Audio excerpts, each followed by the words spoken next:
That's the difference between timely and the timeless. Most things just come around once. But the timeless things always stay. And we welcome you to the start of the 2025-26 Baylor women's basketball season. It's a season opener unlike any other in the long history of the program. Tonight, the 16th-ranked Baylor women take on 7th-ranked Duke in the program's first ever game outside of the friendly confines of North America. Baylor in Paris today for the We Play 2025 Classic. Baylor and Duke opening things up here this morning, or this evening in Paris, but it is morning back in Central Texas. And Lori Fogelman, bonjour to you and bonjour to our listeners. My name is Derek Smith. Great to be back with everyone for another season. And Lori, you can't ask for a much more exciting way to open up a season, a top 25 matchup against an Elite 8 team that really turned heads last season. I think Baylor's going to turn heads this year, and they've got an opportunity to do that starting today. This is an opportunity, Derek, for Baylor to compete hard against the very best. And that's what you want to do. You want to compete. You want to see where you are here in the early part of the season. And what better way to do it, and what better place to do it than the City of Lights here in Paris. It's exciting to see Duke and Baylor play today and tip off the season for women's college basketball. This is the first of 7 games currently on the schedule for the Bears against top 25 opponents. Coach Nicky challenging the team with a tough schedule. This is one of those games that, boy, right off the bat gets you ready for Big 12 play and beyond. And Lori, Baylor has had one game, an exhibition game, a strong win over West Texas A&M. And, you know, it's a whole different animal when you come out here. Normally, Baylor has a couple of early games, such as they have next week, you know, Lindenwood and Lemoyne and other schools, before you get to a game like this. But this is like one of those, it's like you go straight to the final exam. You don't get a midterm or a pre-quiz. And so I think both teams are going to have some ups and downs. And for Baylor, one of those first challenges is going to be trying to solve Duke's vaunted defense. They are going to be in your face and strong and on-ball pressure. And this will be a good way for Baylor to be able to see who the ball handlers are, who can handle that pressure, who can move the basketball against it. And if they overplay defense, are you able to exploit that and go in and score? And again, what a great opportunity for Baylor to be able to gauge where it is early in the season, see what you can do. And it's a test, it's a gauge to see where you are, what you need to work on, and how you can improve as you take those steps throughout December and get ready for the Ahead here on the Conecuh Sausage countdown to tip-off. We will look back at the only other matchup between these two teams, Baylor and Duke. Longtime fans may well remember that one without needing any prompting. We're going to hear from Jana Van Geitenbeek. She sits down with our Paris correspondent Colin Pirtle to talk about the trip. You know, there's been the fun elements of just bonding and enjoying Paris with the team, and then there's the business element, but the business element is fun too because you get to play basketball again, and for Jana, it's her first game since the season opener last year when she tore her ACL. We don't talk to her about that just yet. We talk to her about the fun stuff right now, and we'll hear from that a little bit later on. Of course, we'll hear from Coach Nicky, and we'll also introduce you to some of the new names. Many of you have heard them, but it might not hurt with 6 newcomers on the team to discuss who some of them are. Here on the Conecuh Sausage Countdown to Tip-Off, brought to you by Conecuh Sausage, made from the finest cuts of pork, their patented blend of seasonings and wood and smoked over a pure hickory fire for that true hickory smoked southern flavor. Conecuh Sausage is always great on the grill and perfect for tailgating. Pick up a pack and enjoy your family's favorite recipes at any meal of the day. Conecuh Sausage, a game day tradition and the official smoked sausage of the Baylor Bears. More forthcoming from Paris here as we get you ready for the season opener. Baylor and Duke from Medinas Arena in the We Play 2025 Classic here on the Baylor Sports Media Network.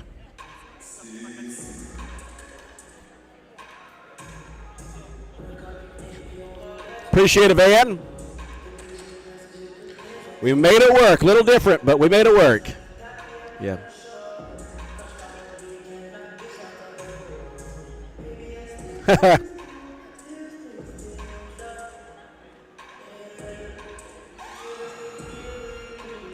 So far, so good. We'll see if we can just not speak it into existence.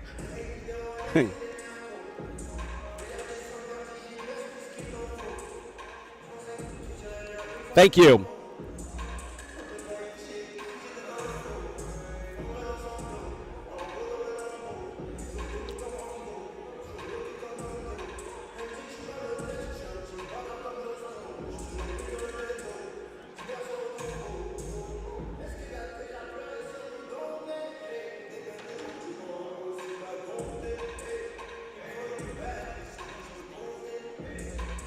Oh, that's a, yep. And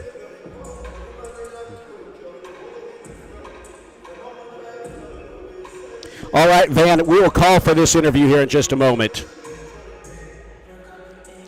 Okay.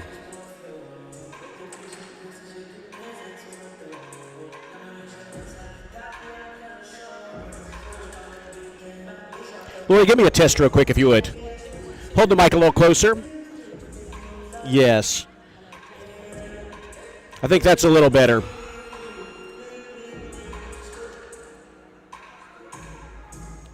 Test, test, test. Give me another one, Lori. Okay.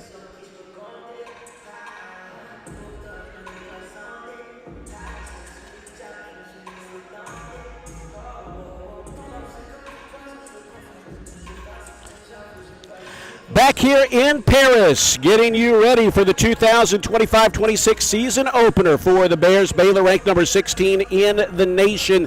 Duke ranked number 7. Duke brings a vaunted defense into today's game. They like to press. They have good ball pressure for the Bears. Breaking that and not turning the ball over will be a key today. We're going to hear Coach Nicky talk about that a little bit later on. But right now, we want to let you get to know this team a little bit better. And it starts with the returning players. Baylor is one of just a few programs in all of Power 4 to return their entire 2022 recruiting class. And those are some big names. Dariana Littlepage-Buggs averaged a double-double last year, led the Big 12 in rebounding.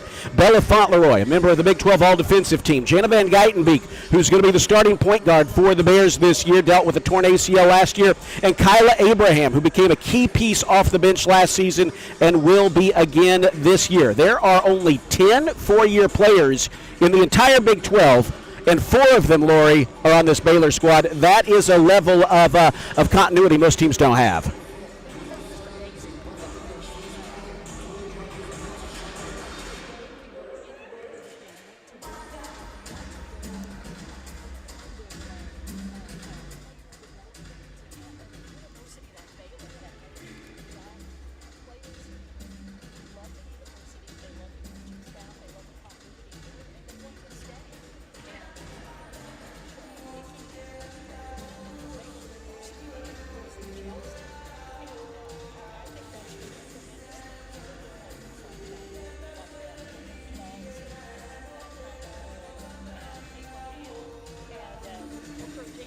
Yes.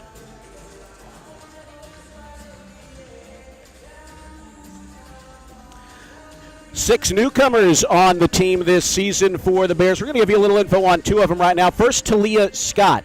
She is a redshirt sophomore, has played at Arkansas and Auburn. She has averaged over 20 points a game in her career. She is a scorer extraordinaire, and she's going to give Baylor an element of explosiveness that they haven't had in the last couple of years in terms of someone who can just really fill it up. And Baylor's had some good scores, but she's that player who I think Lori might be able to, when the team is down, is struggling, just kind of get them going.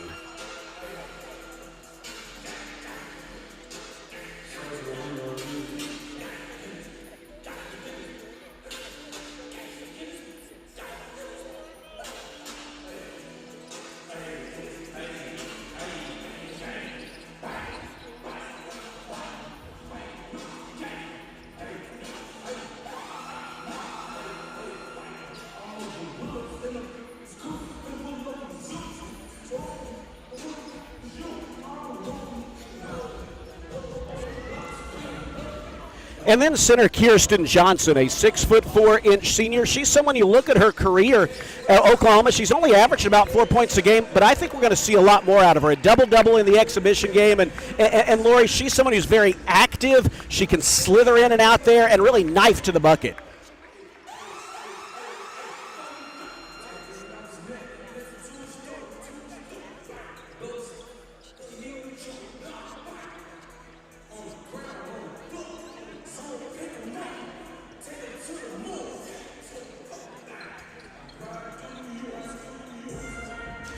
It is Baylor and Duke coming up today, and Colin Pirtle visited with one of those players that we just mentioned, Jana Van Geitenbeek. It's been a fun few days here in Paris for the team. They arrived on Thursday morning Paris time and have done some fun things, as Jana tells Colin.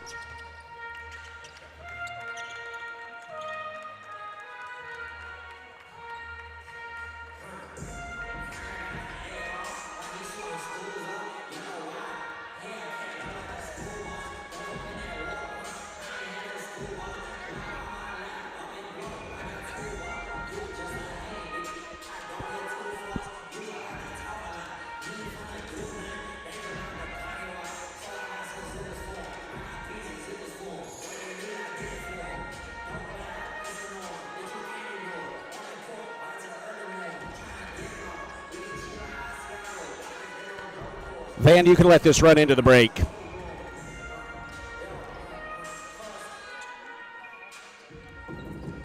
Yeah, okay, that's fine. That was...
And Ward, in this segment, I will ask you to play these Duke highlights, okay?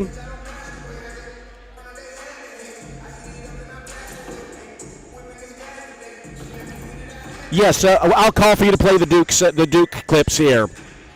Gotcha, perfect.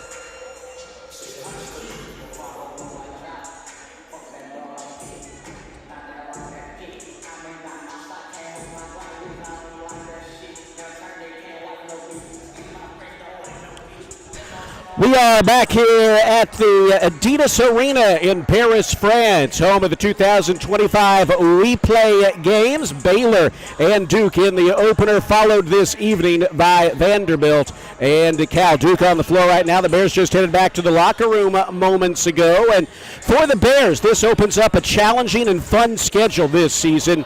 You've got a top 10 game right off the bat here with 16th ranked Baylor and 7th ranked Duke. 7 top 25 games on the current schedule, and this is the first right off the bat. This is the second ever game that Baylor and Duke have played. Laura, you may remember the first. 15 years ago, hard to believe. Take us back, if you would, for a minute, and then we're going to hear some of it.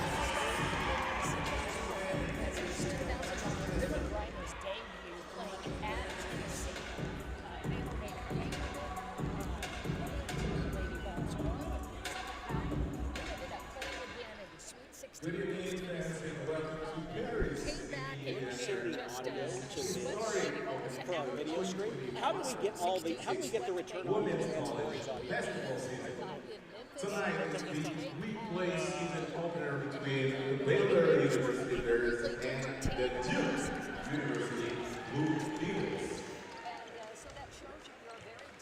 Bonsoir à toutes et à tous et bienvenue à Paris.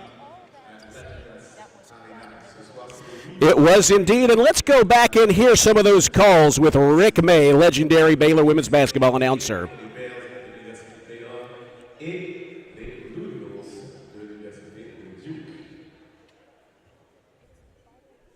Please rise if you're able for presentation of the colors by American security guards and protection color guard to the U.S. Embassy Paris, France, followed by the national anthem of the Republic of France and the United States of America. Et maintenant, je vous demande de vous lever, s'il vous plaît, si vous le pouvez, pour honorer les hymnes des États-Unis d'Amérique et de la France. Commençons par la Marseillaise.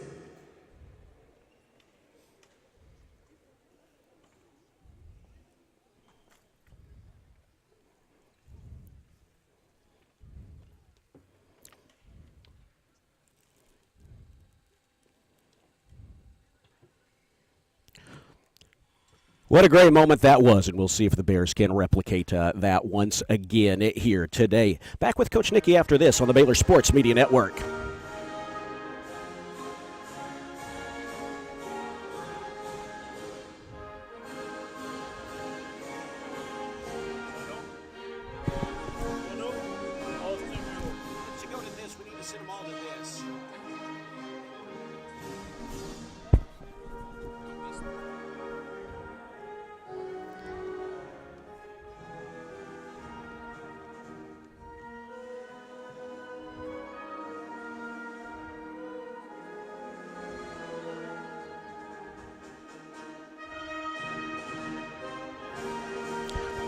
All right, Van, you can play Nicky self-contained.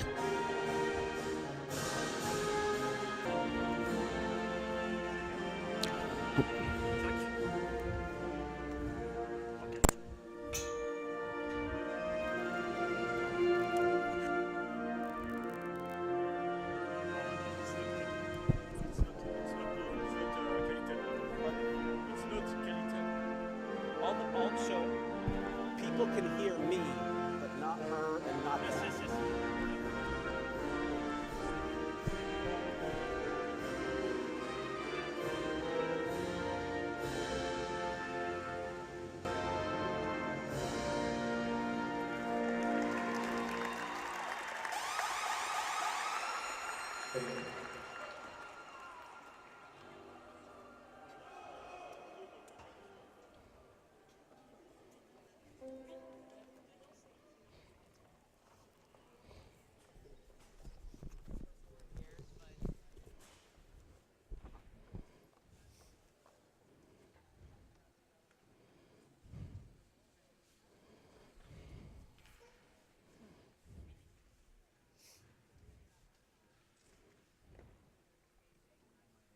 And now, ladies and gentlemen, let's begin with the presentation of the Blue Devils of Duke University.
Hello, testing 1, 2, test. Check, check, check, check. Talking. Hit this. Just This. Okay.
Sounds good. Thank you, Van.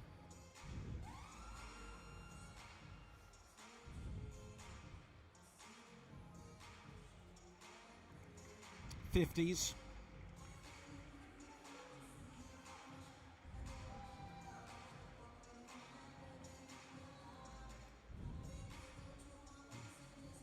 Hey, that works. And now it is really time to meet the starting lineups. Let's begin with the Blue Bills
So good to have you with us here on this opening day for Baylor women's basketball. Appreciate you being with us here on this Monday morning. 16th ranked Baylor, 17th ranked Duke. As we lead you into today's game, a reminder, our pregame show is brought to you by Conecuh Sausage, made from the finest cuts of pork, their patented blend of seasonings, and they are smoked over a pure hickory fire for that true hickory southern smoke flavor. Conecuh Sausage is always great on the grill, and it's perfect for tailgating. Pick up a pack and enjoy your family's favorite recipes at any meal of the day. Conecuh Sausage, a game day tradition, and the official smoked sausage of Baylor Athletics. Starting lineups are being introduced here at Adidas Arena in Paris, France.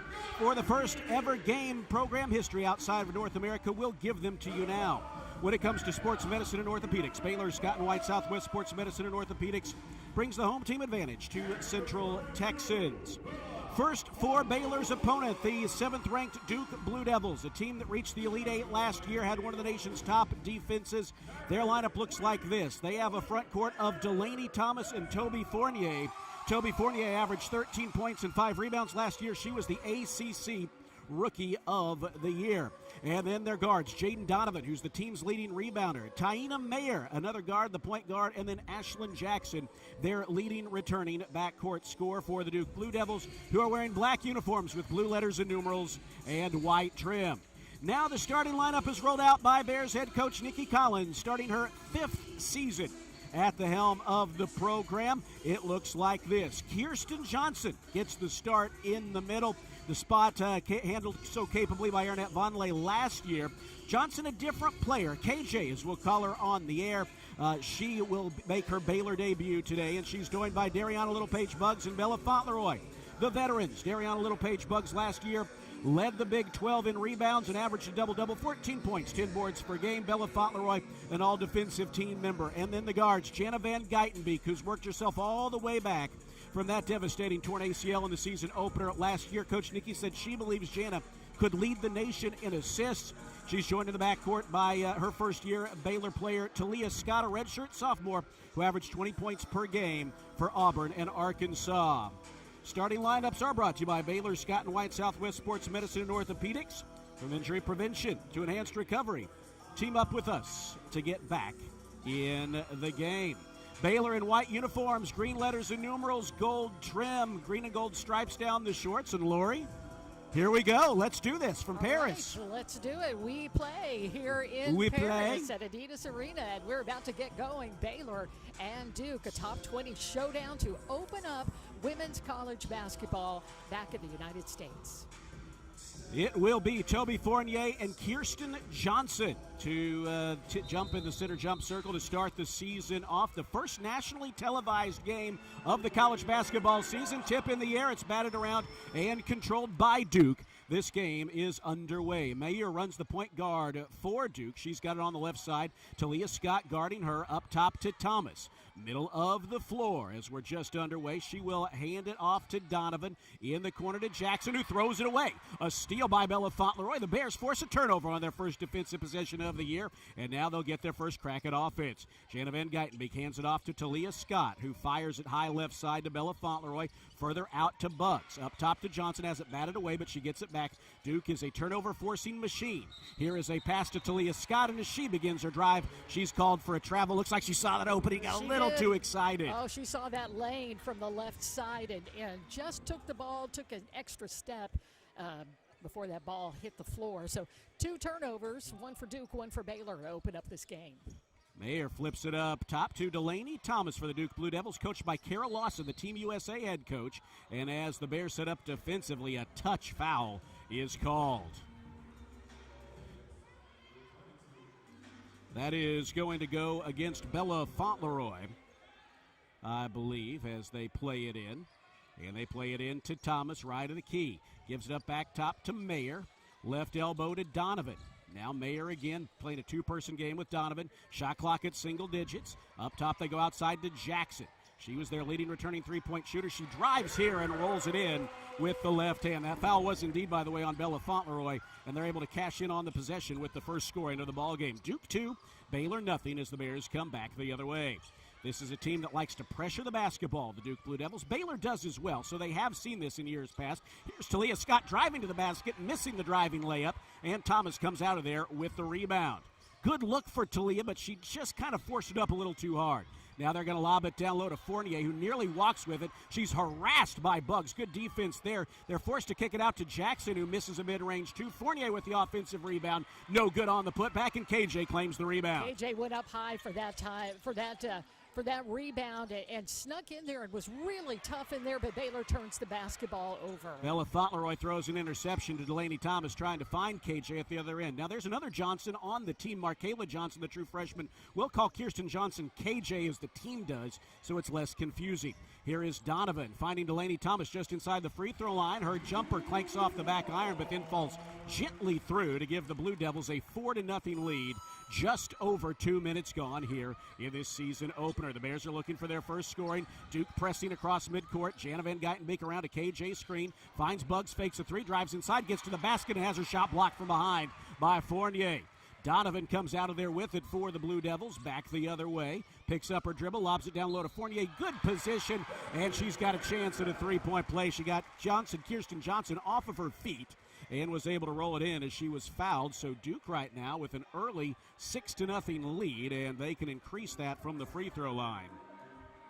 You know, when Bugs put the ball on the floor, I really thought she had a good lane. I mean, it was good defense coming from behind for Duke, and I think a little bit of some feet got tangled up, and Bugs was not able to elevate on that ball, so consequently it got blocked, and Duke goes down and scores its 6th point and make it 7 as Fournier gets the three-point play and up by 7 now, 7-0 over Baylor.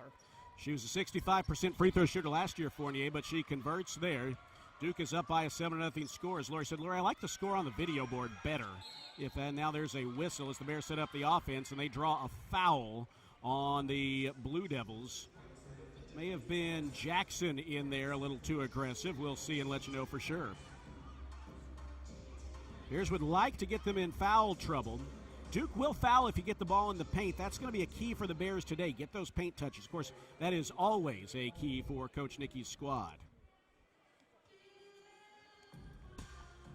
Yeah, the scoreboard here in the arena says 0-0. So we'll just... Well, I mean, that's what it says, right? That must be what the score is. The time is right. Yeah. It's 7:15. Bears play it in to Talia Scott, who gives it back to Van Geitenbeek, retreats behind the three-point arc, telegraphs a pass, and has it knocked away by Donovan. Donovan, a tall guard, stands 6 feet tall. Very much like a Maddie Booker from Texas. That foul, by the way, was on Ashlyn Jackson. Now the Bears will play it back in after that pass was knocked out of bounds. Fauntleroy swings it into Talia Scott, pushes it top of the key to KJ. KJ spins in the lane and floats it over the front of the rim. Boy, the thing I like the most about that with KJ is she was determined and controlled getting the ball to the basket. That was a nice finish and a big block from KJ. Gets the ball to Jana Van Geitenbeek and Baylor in the fast break. See if the Bears can put together back-to-back buckets as Van Geitenbeek swings it left side. Bugs now to Talia Scott, back to the center of the floor.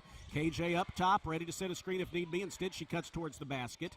13 seconds to shoot, 6:38 to play first quarter. Bugs gives it to Fauntleroy, who swings it right back to Bugs, knives inside and misses the layup, but she'll go to the free throw line. Delaney Thomas with the foul, moving her feet as she was trying to set up in the post. And Baylor, you know, right now they're withstanding that Duke pressure and not panicking and not throwing up a shot. That time they were really good with their screens. They got the ball back to Bella. Bella saw the screen and Bugs flipping around to the left side and gave it off to her fellow senior, and Bugs attacked the basket. Bugs was Baylor's best free throw shooter last year. Not surprised. She was Baylor's best all-around player last year in every regard. 14 points, 10 rebounds, 2 assists, 53% from the field, 73% from the line last season. She'll try to cut into that early Duke lead. First free throw too strong. One more is coming. You know, if there's an area she can improve, it's her long-distance shooting, and Coach Nicky says she's been working on that. I think we'll see her take more threes, assuming a few of them go in early. Yeah, and much more comfortable from that area as well, but misses both free throws, but the ball goes off of Duke, out of bounds, so Baylor will maintain possession. Let's see if we can get those 2 points back. Bears trail 7-2, 3.5 minutes gone. Inbound comes to Bella Fauntleroy, who gives it to Van Geitenbeek high on the right side of the floor, retreating near midcourt, lobs it further out to Bugs. Bugs on the drive, gets past Fournier, now swings and gets her off her feet, but tries to glass it too hard, missing the shot. Rebound by Fournier. Here comes Mayer the other way. Duke with the ball and a 5-point lead. It is Fournier, right elbow. Now she wants to turn around and face the basket, trying to back inside on Bugs, and Bugs got a hand on the shot. Here's Bella Fauntleroy finding Jana Van Geitenbeek, nearly throwing away, but Van Geitenbeek's able to corral that pass. Bounces to a cutting Bugs right to the basket, and she'll go right back to the free throw line, and she comes up hobbled just a little bit. Looks like she's okay. She was hopping on one foot for just a second after she was bodied on her way to the basket, but she quickly regained her stride. That's what we're going to see a lot, not hobbling Bugs, but we're going to see Jana Van Geitenbeek on that quick pass in the middle as Baylor's bigs come out. They roll hard towards the basket, and Bugs will get a chance to redeem herself here at the free throw line. That foul was on Riley Nelson, who just checked in, a Maryland transfer, and she immediately fouls Bugs, who does cash in on the first free throw, or first scoring of the season. One more is coming. Duke is playing right now with Mayer, Donovan, Fournier, Riley Wood in for the first time, a 6'4 senior post player, and then with Riley Nelson. Both free throws are good by Bugs. Original starters remain on the floor for the Bears, who trail by a score of 7-4. And now there's a travel by Donovan as she cuts in from the left corner, and that's another turnover, giving it back to the Bears. And so far, so good on that front, Lori. The Bears have turned it over twice. Duke has turned it over twice. And they have, and also Baylor's gotten a couple of blocks as well. And, opportunities to go back and score again. I'm glad to see Bugs knock down those two free throws, but so she could play a little bit more comfortably. 5.5 minutes to play first quarter. Bella Fauntleroy, perimeter right. Outside to Talia Scott, looking for her first points as a Bear. Shot clock down to 10. She's on the drive, bangs her way inside and misses the layup. Offensive rebound, Bugs. Spins it out to KJ, further outside. Shot clock at 3. Don't know if Bears realize it. It didn't hit the rim. Jana Van Geitenbeek forces up a shot, and it's no good. Too strong. That's a shot clock violation. I'm not sure she immediately realized that the shot had not drawn iron, and so the shot clock was dwindling. Yeah, it was a really hard position that Jana was in to try to be able to square up and shoot the ball. She was just hoping to be able to hit the ball off the rim and reset the shot clock, because Bugs was there to pull down an offensive rebound if that ball did not go in. Mm-hmm. Lori, this is a Duke team that was top 20 in the nation in turnovers forced last year. They held opponents to 56 points per game and 38% shooting. Now, if Baylor, I think, can be even with them in turnovers, that would be a good thing. Here is Fournier inside, missing a short shot. Rebound grabbed in the crowd by Talia Scott, shortest player in that crowd, and she's able to pull it out of there. Here's Dariana Littlepage Bugs knifing her way towards the basket, forcing up a tough turnaround that won't fall. Hit about every part of the rim before falling off. Boy, that's a Bug shot, too. She's so good with that turnaround. Now Wood in close, misses the turnaround, kind of hooks it up a bit awkwardly, and Dariana Littlepage Bugs comes out of there with the miss. Here's Jana Van Geitenbeek. Both offenses a little clunky early. Duke 3 of 9, Baylor 1 of 7. Yeah, welcome to November 3rd. In Paris, no less. That's right. There's a lob down low from Kyla Abraham, who just checks in, but she got too much air under it, and it sails out of bounds, past even the leap of Dariana Littlepage Bugs. Yeah, that's a hard turnover there because that was completely unforced. Yeah, Duke didn't do anything to be able to make Baylor turn the basketball over, and Kyla knows that. Coach was talking to her on the way out. I thought, good idea, but just led Bugs just a little bit too far. The 2025-26 women's basketball season is presented by Central National Bank, proudly serving Central Texans in Waco, Temple, and Austin. Bank different, Bank Central. Central National Bank. Hello to our friends at Central National Bank. We understand they are, some of them are listening in today. We appreciate that. Here at 7-4 Duke, halfway through the first quarter on the Baylor Sports Media Network.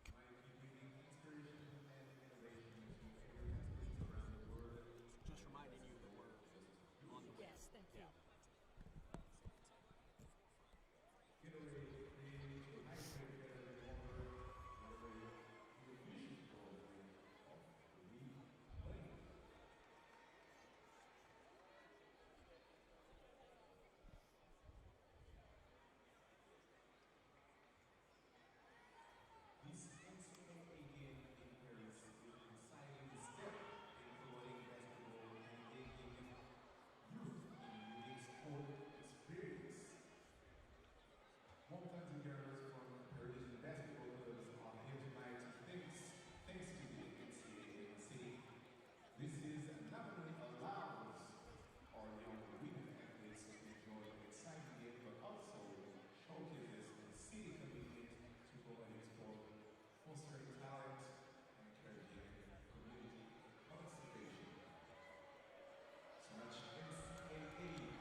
Back here in Paris, where in the season opener, Baylor trails Duke 7-4. Lori, Coach Nikki said she wanted to see how our team handled the first few minutes to see if they would settle in a bit. Well, here we are. The first 5 minutes are over, and Baylor just 1 of 7 from the floor right now with 4 turnovers. They have forced 2 of their own.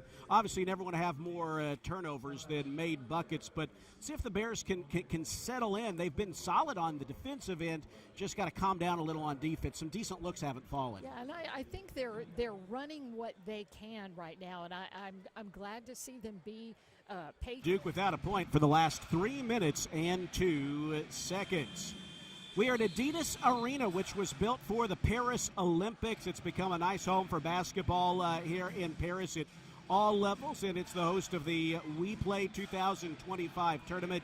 It's run by the same people who have run the long-time tournaments in the Bahamas, and it's been a great place to be. The crowd really filled in. There was almost no one here right before tip-off, and now I would say we have a couple thousand people in here, which is good to see. And there's a lot of energy, a lot of Baylor fans here, a lot of Duke fans, and so you'll get some energy from the home and the visitors fans. Duke has the ball out of the timeout. It is Mayer driving, forcing up a mid-range jumper from the right baseline. It's no good, but Donovan, their leading rebounder as a guard, has the offensive rebound. They're going to get another look at it. Oh, nice job there by Talia Scott to cut in front of the pass. They thought they had Fournier open beneath the bucket, but Scott cut in there and deflected the pass out of bounds. And you've got some a new player out there in Baylor's freshman, in Markayla Johnson, getting her first taste of basketball at the Division I level. And the inbound lob trickles away from Duke, and I believe Markayla was just called for a foul hustling after it. Markayla Johnson went chasing after it. They threw the lob lazily beyond all of the Duke players lined up around the three-point arc. Markayla Johnson went chasing after it. Oh, and, let's see. Or would they call that an over and back? They do call that an over and back. Well, there we go. That's just a hustle play from That's a Markayla great Johnson. play by Markayla Johnson. Yeah, I like to see her clapping her hands. Good. That's good to see. She went after it and was able to keep them from getting back to it for the over and back violation. Well, you always challenge that basketball and get in there and make them work for it. Now Baylor with another possession here. Bears have scored the game's last 4 points after Duke scored the first 7. Here's Talia Scott on the drive, nearly losing the basketball, gathering it back in, kicking it out to Bella up top, wide open three. It's too strong. Offensive rebound, high pointed by Kyla Abraham. She turns and faces the basket and then has her layup blocked by Fournier. Nelson comes out of there with it for the Blue Devils. 3.5 minutes to play in quarter number 1. Swings it across court to Donovan, high right to Mayer. Playing with Donovan, Mayer, Fournier, Wood, and Nelson. Here's a driving pass that's blocked out of bounds. I believe that was Kyla Abraham who got a hand on that. Well, Baylor, again, is just getting their hands up, getting in passing lanes, challenging shots. And again, Duke hasn't scored since the 7:28 mark, so about 3.5 minutes. They're going to play it in from the baseline, and they find Delaney Thomas, who's checked back in up top. Nelson to Mayer. They get Fournier wide open in the corner, and she buries a three. And she did. Beg your pardon, that was Jordan Wood, the 6'4 senior, who knocked that down. That snaps Baylor's run at 4-0 and gives Duke a 10-4 lead. And just like that, Baylor cuts it in half. Talia Scott steps into a three up top in transition and knocks it down. Ashlyn Jackson tries to answer for the Blue Devils, but misses a three from the left side. Here comes Talia Scott back with the basketball. A three would tie it for the Bears. She drives inside, finds Abraham down low, open for 2 from the right side. Boy, good find by Scott. Yes, as offensively minded as she is. Nelson for 3. It's an air ball from the left wing. As offensively minded as Talia Scott is, the fact that she had the ball and she had the wherewithal to make sure she got that shot off to, or the pass off to Abraham, who unfortunately is called for a moving screen. Well, she is called for the screen, giving it back to the Blue Devils. That's the first foul on Talia Scott and the third on the Bears. Baylor has 3 fouls. So they have 1 to give in the final 2:32. Next Duke foul would send Baylor to the free throw line. Possession arrow favoring Baylor. Here comes Mayer with the basketball. Left-hand dribble being guarded by the only true freshman on the team, Markayla Johnson. Tulsa, Oklahoma native. Now they set a screen to get her wide open. They kick it back up top. Here is Wood stepping into a free throw line jumper and airballs it. I will take that. That is Kyla Abraham coming flying out was that at Wood or was that? That was Wood, yeah. Yeah, flying out at her, and she had to take a step to the free throw line and absolutely missed iron. I think she just bamboozled her. But what a athletic play there from Kyla Abraham on defense. I think she's going to have a big season. Here's Jana Van Geitenbeek in the corner, driving to the bucket from the right side. Has her shot attempt smothered and knocked away, stolen by Duke. They're back in transition. Here's Ashlyn Jackson getting it back from Thomas, stepping into a three and knocking it down to give the Blue Devils a 13-9 lead with 1.5 minutes to go in the first quarter. Van Geitenbeek finds Buggs as Baylor comes back the other way. Buggs gets a step on Woods and lays it in. Well, after not seeing a lot of offense the last 3 minutes, both teams have really been starting to light it up. 13-11. Duke with the basketball and a 2-point edge on the Bears. They're playing with Mayer, Wood, Thomas, Jackson, and Nelson. Baylor countering defensively with Markayla Johnson, Fauntleroy, Abraham, Van Geitenbeek, and Buggs. 10 on the shot clock. Here's a driving layup attempt by Mayer that's no good. In a crowd. Rebound is grabbed by Markayla Johnson. Here come the Bears. Chance to tie or take the lead with under 1 minute to play in the first quarter. Bounce pass from Van Geitenbeek to Buggs. Her mid-range jumper rattles home. Boy, just take that step back on the baseline. Buggs loves that shot. She was challenged there, but still knocks it down, and we're knotted up at 13. Baylor has outscored Duke 13-6 since that 7-0 opening burst. Down to 37 seconds to play in the first quarter. 17 on the shot clock. It is in for the first. It's Jackson with the basketball, I beg your pardon. Shot clock down to 8. She's going to try to isolate and drive. Now she lobs it down low to Thomas. Jumper from the right elbow is good. She hit about a 12-footer there, and now Baylor can play for the last shot. Duke with a 15-13 lead. Here's Jana Van Geitenbeek dribbling with the left hand.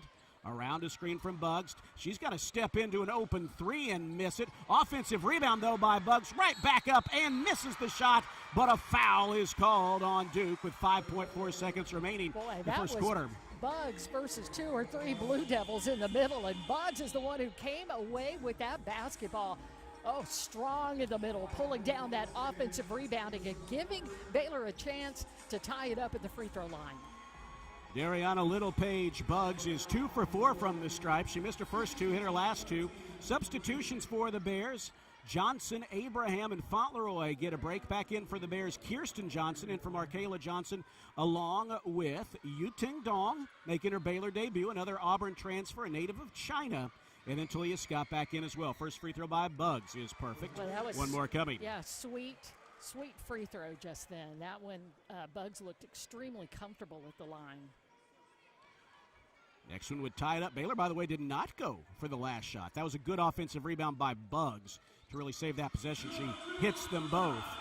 And now another substitution. Kira Pemberton will make her Baylor debut, the North Dakota transfer who averaged 16 points and 7 rebounds at UND last year.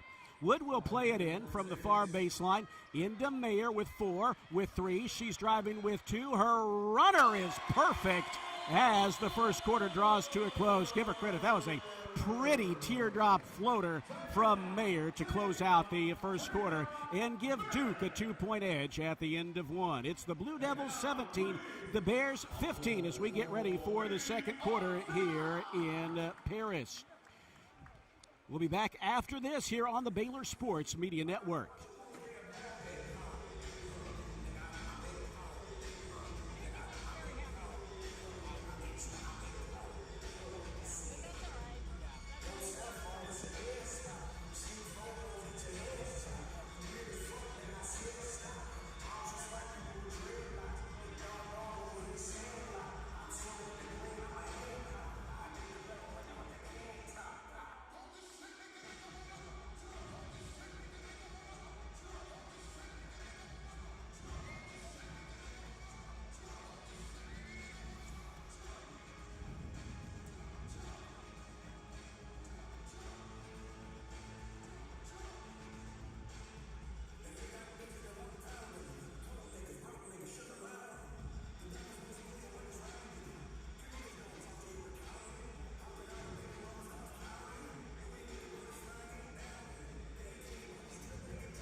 One quarter in the books here in Paris. Baylor with a 17 to 15 deficit after Taina Mayer hit a running floater to close out the first quarter and give Duke the 2-point lead back.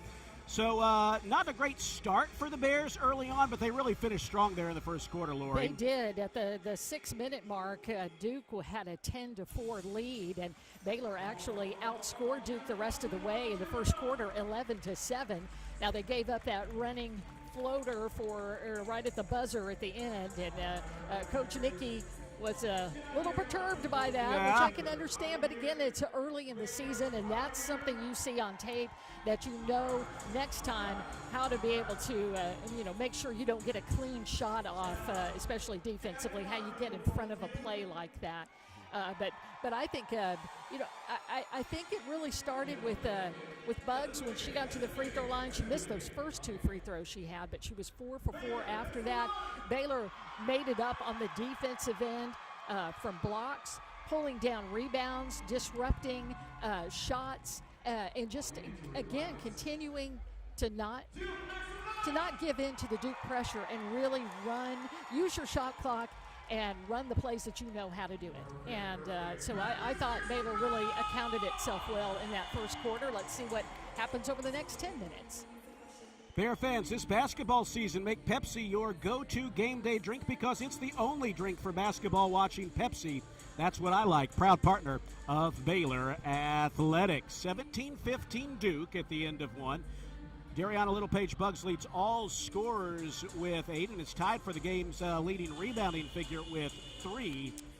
Leading scorer for Duke, Ashlyn Jackson, has 5 points, 3 rebounds apiece for Delaney Thomas and for Toby Fournier. Baylor will open the second quarter with Kira Pemberton, Jana Van Geitenbeek, Talia Scott, Kira Johnson, and Yuting Dong. Yuting Dong averaged last year at Auburn 12 points and 2.5 rebounds per game, a good three-point shooter. She's only played, Lori, 13 games at the Division I level, a native of China. She's got talent. I think it'll be up and down with her. You'll see her look really great at times and like a freshman the next. It's super important for Baylor to get players like Kara and Donna into the game so they can get experience like this in a big-time game. Baylor with possession to start the second quarter. Talia Scott has the basketball high on the left side. They're going to swing it in the corner. Jana Van Geitenbeek hits a cutting Johnson right to the basket. But her right-hand runner is just a bit too hard. Executed, getting to the basket perfectly, but just couldn't finish. Now at the other end, Nelson misses a reverse layup, and as Pemberton grabs the rebound, she is fouled by Riley Wood. A loose ball foul. Jordan Wood, rather, with the loose ball foul. That is her first. And the first on the Blue Devils here in the second quarter. Well, give credit to Kira Pemberton for just really crashing the boards hard. And what the team says about Kira is that she is the athlete on the team, the most athletic of all. So she made something positive happen during her minutes inside. A native of Langley, British Columbia, in her first season with the Bears. Pemberton is a junior with 2 years of eligibility remaining. Here's Van Geitenbeek breaking the pressure into the front court, hitting Bella Fauntleroy with a pass between the circles. Bella scoops it outside to Talia Scott. Now here's Johnson on the left side, hitting Van Geitenbeek with a pass. Jana tries to float it too tall for KJ. Luckily, it was touched last by Fournier, so the Bears will keep it with 11 on the shot clock, down 17-15, 45 seconds into the second quarter. Baylor trying to find a little rhythm here. Here's Van Geitenbeek looking to play it in, bounces it to Fauntleroy, and they call a 5-second violation. Fast 5. That felt like a fast 5, and Jana was playing it in, but must not have quite got it in time.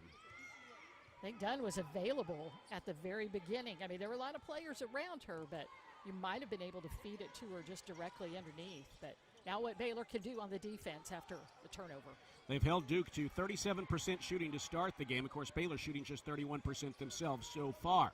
Here's Jackson on the drive. Jana got a hand in there. They called Jana for the reach in, and I think it looked like we had a great angle, Lori. I think she got all ball, but they called the foul. Maybe there was a little something we didn't see, maybe a little of the forearm, but looked like Jana got all ball there, and it's going to send Jackson to the line. It looked like she just had her eyes right on the basketball, but that's how the game is called sometimes. So It's how the croissant crumbles, as they say. And the first free throw by Jackson is good. I'll apologize if I say anything stupid, Lori. You and I are going on, I think, about each second free throw. Good 30 straight hours without sleep. Sleep on the plane was not our friend, and so here we are. Glad to be here with our friend, with Yes, this we basketball are. team. We've been waiting to call this one for a long time. But if our brains work a tad slower, that's our excuse. Here's Talia Scott stepping into a long two, missing. Offensive rebound, Johnson, but she goes back up with it. She's blocked by Wood, and it's going to stay with Baylor. KJ has good instincts. She goes for the basketball, but she also went straight back up with it when she pulled down that long rebound. Yes, it was blocked, but she didn't, again, just a good rebound. Oh, beautiful inbounds play to Bella Fauntleroy, but she misses a shot from in close. Chases her own rebound, kicks it out to Jana for three. It's online but too strong. And Bella cuts in front of the rebound and picks it up again. There you go. Just reset. Reset. Third crack at it for the Bears. Here's Jana Van Geitenbeek hitting Bella. She's on the drive, wants to bang her way in on Fournier and makes the shot. She leans in over the taller Fournier and glasses it home. Yeah, put the ball on the floor and go attack, and it's great to see 22, Bella Fauntleroy, do that. Not settle for that three back there, but take somebody on one-on-one. Duke with the ball and a 19-17 lead. Donovan thought a player was cutting to the basket. No one was, and she threw it into the seats behind the baseline. Mayer will check back in for Nelson.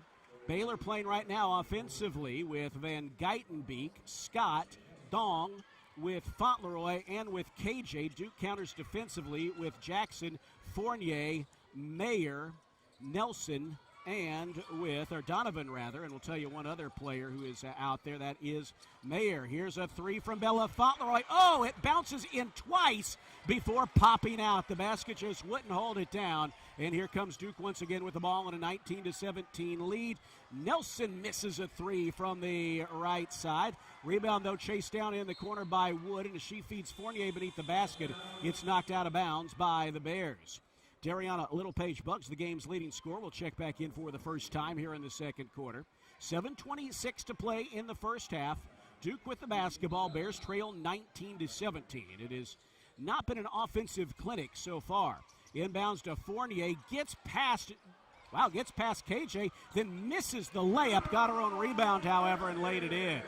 She got right to the basket and missed the easy shot, but stuck with it and hit the tough one. 21-17 Duke, 7:10 to play. Here's Bugs giving it off to Fauntleroy on the drive, splits the defense. Oh, then she's blocked from behind by Wood. I tell you what, Wood has been a problem defensively for the Bears here early, Lori. A 6'4" senior. Wood has been really active on the defensive end, and for her right now, that is her fourth block. And Baylor looks like it's going in quickly for an easy lay-in, and then somebody comes from behind.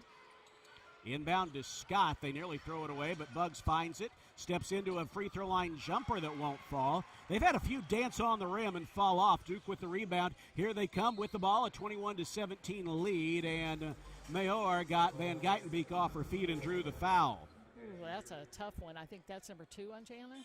That is the second personal foul on Jana. I think the first one was not good. That one was questionable at best, but as it stands, she has 2 fouls. She will get a breather. So far, 2 assists for Van Geitenbeek. Markayla Johnson will come back in. She played 4 minutes, and she got 1 rebound, but a big play. Jackson misses a baseline jumper, and here come the Bears once again, down by 4. Talia Scott steps into a 3 from the left side, too strong. Long rebound, kicks out to the top of the key to Mayer. She feeds it ahead to Donovan in transition. Fournier, a corkscrewing layup is no good, but she was fouled by Scott. She'll go to the free throw line. Now that's Talia Scott's second foul, and the Bears dealing with a little bit of free throw trouble here in Paris. Carol Lawson calls over her team to talk a minute. Mayor talking to her. Jackson will get a breather. Riley Nelson is back in.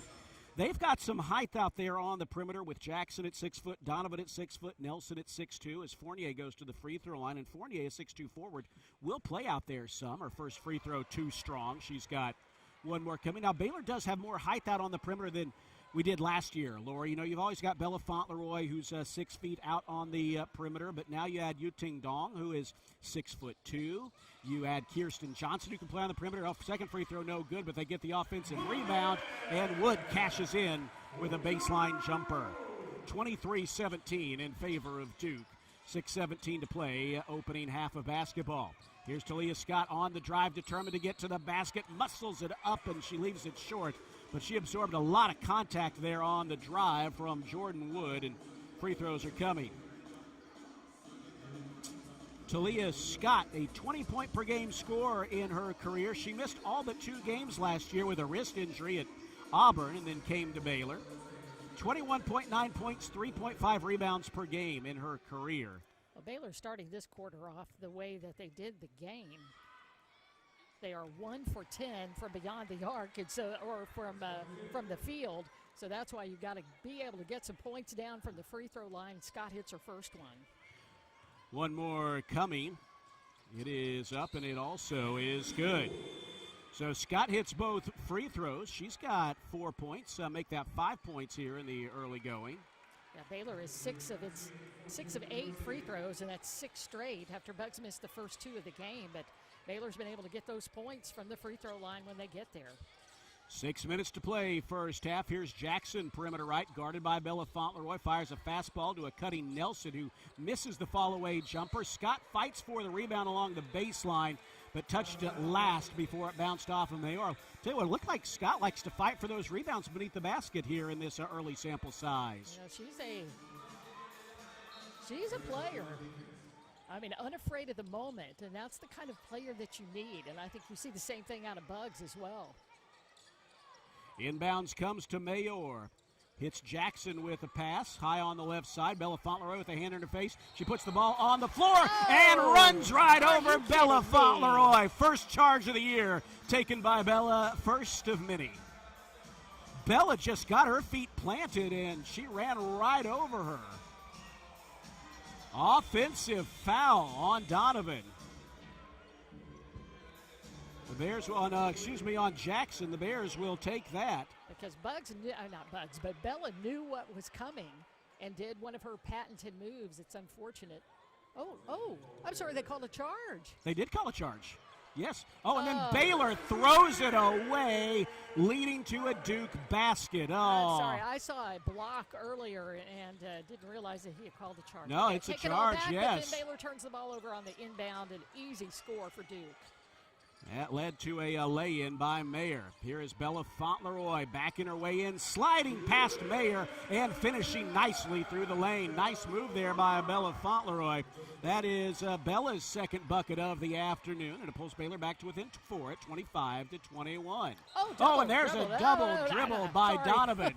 Donovan was starting to stalk her way to the basket and found herself some more wide open than she anticipated, and I just wanted to make sure they called that turnover. Yeah, well, thank you. You got to keep your eye on things. Because the last 3 buckets, actually all 3 buckets from Duke, have been on 2 offensive putbacks and then a turnover that they've scored off of. So I like how Baylor is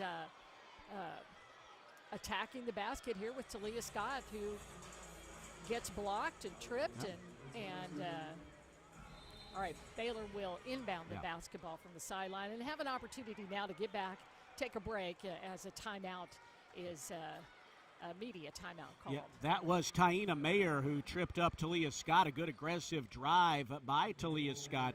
Free throws will be coming following the timeout. The 2025-26 women's basketball season is presented by Central National Bank, proudly serving Central Texans in Waco, Temple, and Austin. Bank different. Bank Central, Central National Bank. Halfway through the second quarter here in Paris, the score, 7th-ranked Duke, 25. Your 16th-ranked Bears, 21, here on the Baylor Sports Media Network.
Back here in Paris, where the Bears trailed 25-21 to Duke, 4:55 to play second quarter.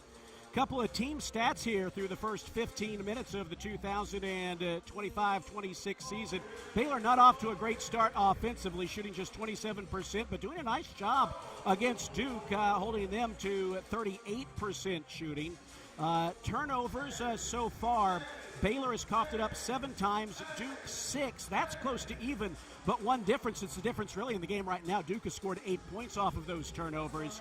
Baylor has not scored any off of the 6 Duke turnovers that they have forced. Rebounding about even, Baylor 11 boards, Duke with, Baylor 20 rebounds, Duke with 16. Baylor with a 9-6 edge on the offensive glass. By the way, we got to say thank you not only to those of you listening on the Baylor Sports Media Network, but to those of you who are watching on our new Courtside cam, Lori. It's a new part of the Baylor Sports Media Network on the Baylor Athletics YouTube channel. We appreciate Mattis Bear, Joey Corona, Nancy Parrish, Bernie Brown, Brock Otter, I think my family in Indiana, and more, all watching. Y'all are right appreciated. there. Thank you. Yep. And this will be throughout the year, by the way, so you can always, when the game is live, pull up the Baylor Athletics YouTube channel and bring up our Courtside cam. Baylor's actually going to play it in from the baseline after Talia Scott was fouled on her way to the basket. She was tripped up by Taina Mayor a moment ago. We'll set the lineups in just a moment as Baylor plays it into Scott. Bears are down by 4. It is Markayla Johnson forcing up a tough shot and hitting her first field goal attempt as a Baylor Bear from the free throw line. It rattled home. I don't know if that's the shot you want, but hey, she hit it, and it's a 2-point game. She's another one of those that's really good shooting with somebody in her face because she falls backwards when she could take a shot like that. It's a sweet one, and what a way to start. You're at 100%. Riley Nelson misses badly on an open mid-range jumper as she comes around a screen, and the fight for the rebound, it trickles out of bounds. It'll be Baylor basketball. You know, I really like to see out of Markayla Johnson is, again, not being afraid of the moment. You know, she double pumped and wasn't sure whether she should take that shot, and saw she had a little bit of space, and that's kind of your comfort zone from the free throw line, and just knocked that ball in. And Baylor does get the basketball and an opportunity to tie or take the lead. 4:17 to play, 25-23 Duke, but the Bears have the ball. Yeah, and Jana Van Geitenbeek again with 2 fouls, so she's on the bench probably the rest of this quarter. Here's Buggs with the basketball. Shot clock down to single digits. Throws a high pass to Scott that she's able to corral. Drives inside beneath the basket. Kicks it in the right corner to Johnson for 3. Too strong over everything, but it's knocked out of bounds. The Bears will play it in and have 1.3 seconds to try to clear a shot. All right, you know the shot, or you know the play. Scott will play it in from the baseline. Got to not quite be a catch and shoot, but close to it. Long inbounds to Johnson. One dribble forces it up, and it's partially blocked by Donovan. So that'll be a shot clock violation. Duke is playing offensively with Mayor, Wood, Fournier, Nelson, and Donovan. The Bears counter defensively with Markayla Johnson, Scott, Buggs, Dong, and Abraham. 3:45 to play. Duke with the ball and a 2-point lead. Oh, they hit a cutting Donovan who misses the alley-oop layup attempt from point-blank range. Dong takes the rebound to her former Auburn teammate Talia Scott, who loses the basketball in the front court, but it was touched last by Toby Fournier, so it will stay with the Bears with 22 on the shot clock. You know, it's been a little sloppy at times, but it's been a good basketball game so far, hard fought. Good job by the Bears to not let an early 7-0 Duke run set the tone for the first half. 15 on the shot clock, 3.5 to play first half. Here is Talia Scott on the drive, right-hand dribble, finds a lane to the basket and lays it in. Talia Scott with her second field goal as a Bear. She's got 7 points, and that ties the game at 25. Yeah, it's a 6-0 run for Baylor. They've done that while keeping Duke from scoring over the last 2 minutes and 17 seconds. And now Duke turns it over. They hit Nelson in the corner with a pass. She was too far in the corner. Her heel was right there where the baseline and the sideline intersect, giving it back to the Bears. Buggs will play it in to Markayla Johnson, who stumbles and loses it, gets it back against that Duke press. And now Talia Scott into the front court with only a second to spare. Again, no panic out of Markayla Johnson, rather. Here's Dong on a cutting pass attempt. Oh, a pretty shot from the free throw line, hanging there right at the edge of the lane. Nothing but net from Yuting Dong. Now Fournier misses a point-blank layup in transition at the other end. Abraham clears the rebound. Baylor with the basketball and their first lead of the day. Here comes Talia Scott right to the basket. Left-hand layup, good. Boy, a 10-0 run for Baylor, and again, that's with subs in there. You've got Deng scoring her first bucket as a Bear, and same thing with Markayla Johnson, and Johnson was the one who assisted on Yuting's first points, and that was a sweet play. And you know what? That's the one you see her catch the ball right at the free throw line and put it in. She's really comfortable with that shot, and I'm glad she did not hesitate and she pulled the trigger. Baylor by 4, 29-25, a 10-0 run over the last 2:49. Baylor, who was shooting 24% when last we gave you their team stat, now shooting 34%, 11 of 32. Still some work to do, but Lori, they've outscored Duke 14-8 here in the second quarter, and obviously 10 of those points have come in the last 2:49.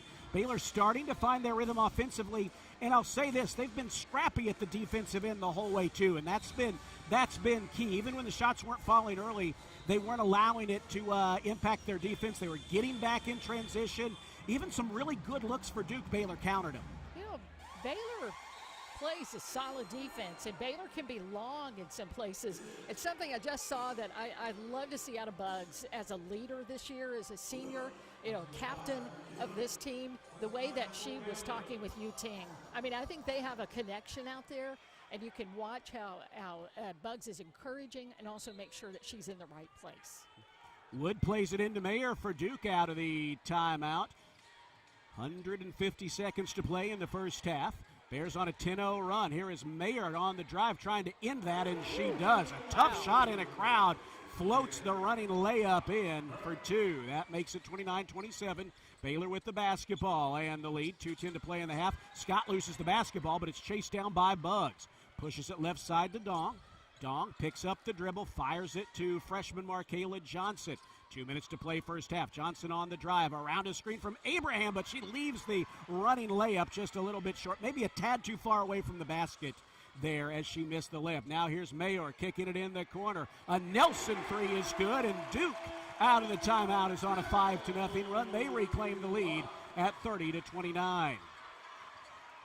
Here's Talia Scott back the other way at just under 100 seconds to play in the first half. Oh, Bugs traveled with the basketball. She planted her feet, and before she quite realized it, tried to step forward in on Fournier, and that'll give it back to the Blue Devils. All right, you really do want to finish strong over the next 1.5 minutes. You went on a big run, took a 4-point lead, and then before you know it, 5 straight points from Duke.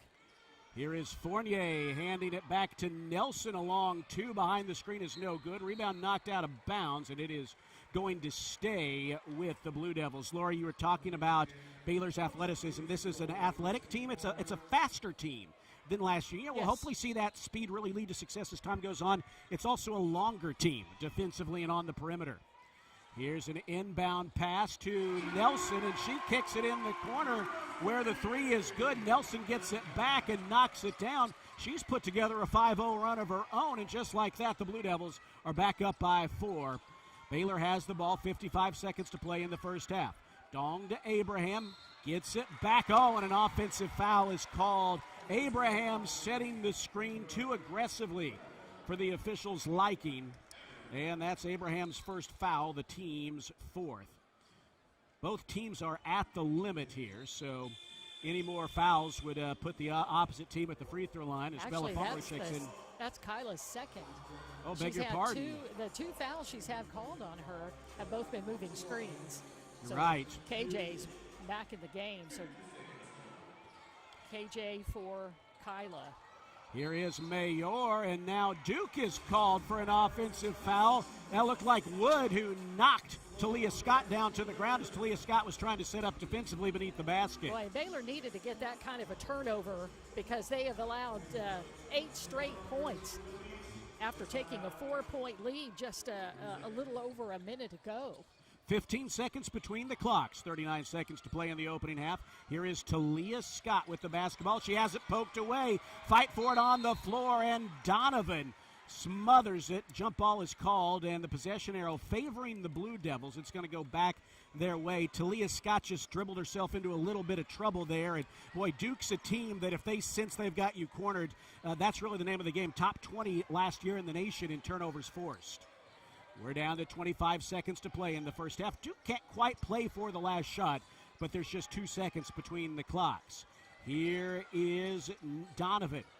Donovan directing traffic high on the right side, hitting Fournier with a pass. They nearly walked with it. Find Nelson, who misses along too. Offensive rebound, Donovan to Fournier, who misses the putback. And the rebound is grabbed by Fauntleroy. 4 seconds to get a shot off here at the end of the first half. Here is Talia Scott. Her shot is blocked from the left perimeter as the first half draws to a close.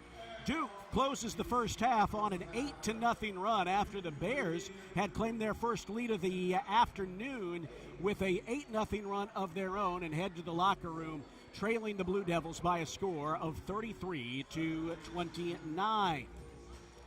Ahead on our halftime report, we will give you stats, scores, and more. That is all forthcoming on the Nissan Halftime Report, brought to you by Nissan, innovation that excites.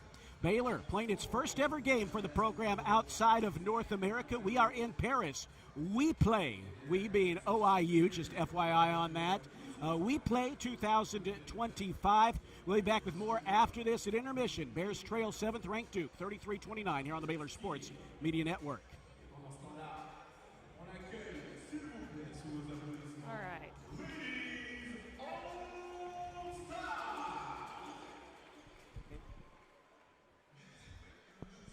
Can you do scores here in a little bit? I'll try. Because, there we go.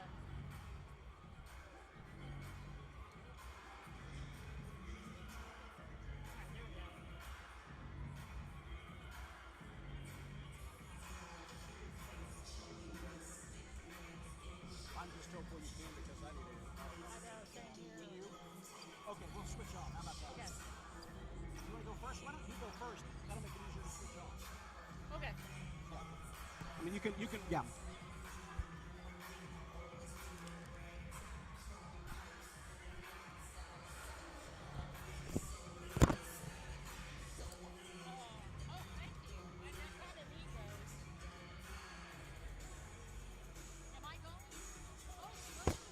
No. You can leave. You can go. I will try.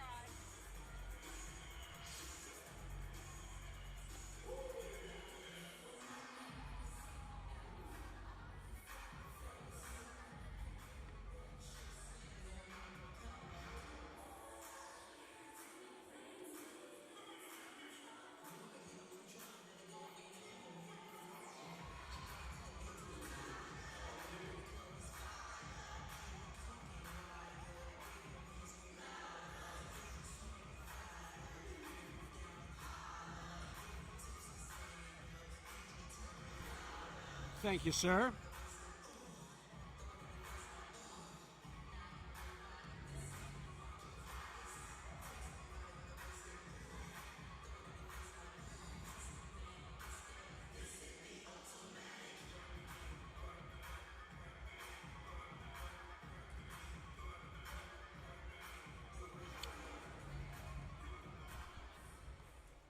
How's it going? I'm Vandy Radio. How's the gear working? How's the gear working? It's actually working all right. Okay. A little crazy, but we made it. It's working. Okay, You great. just have to be patient with them and. Sounds good. I pre-recorded my pregame, so if you guys run a little bit long, no worries. I'll jump in whenever you guys are off. Thank you.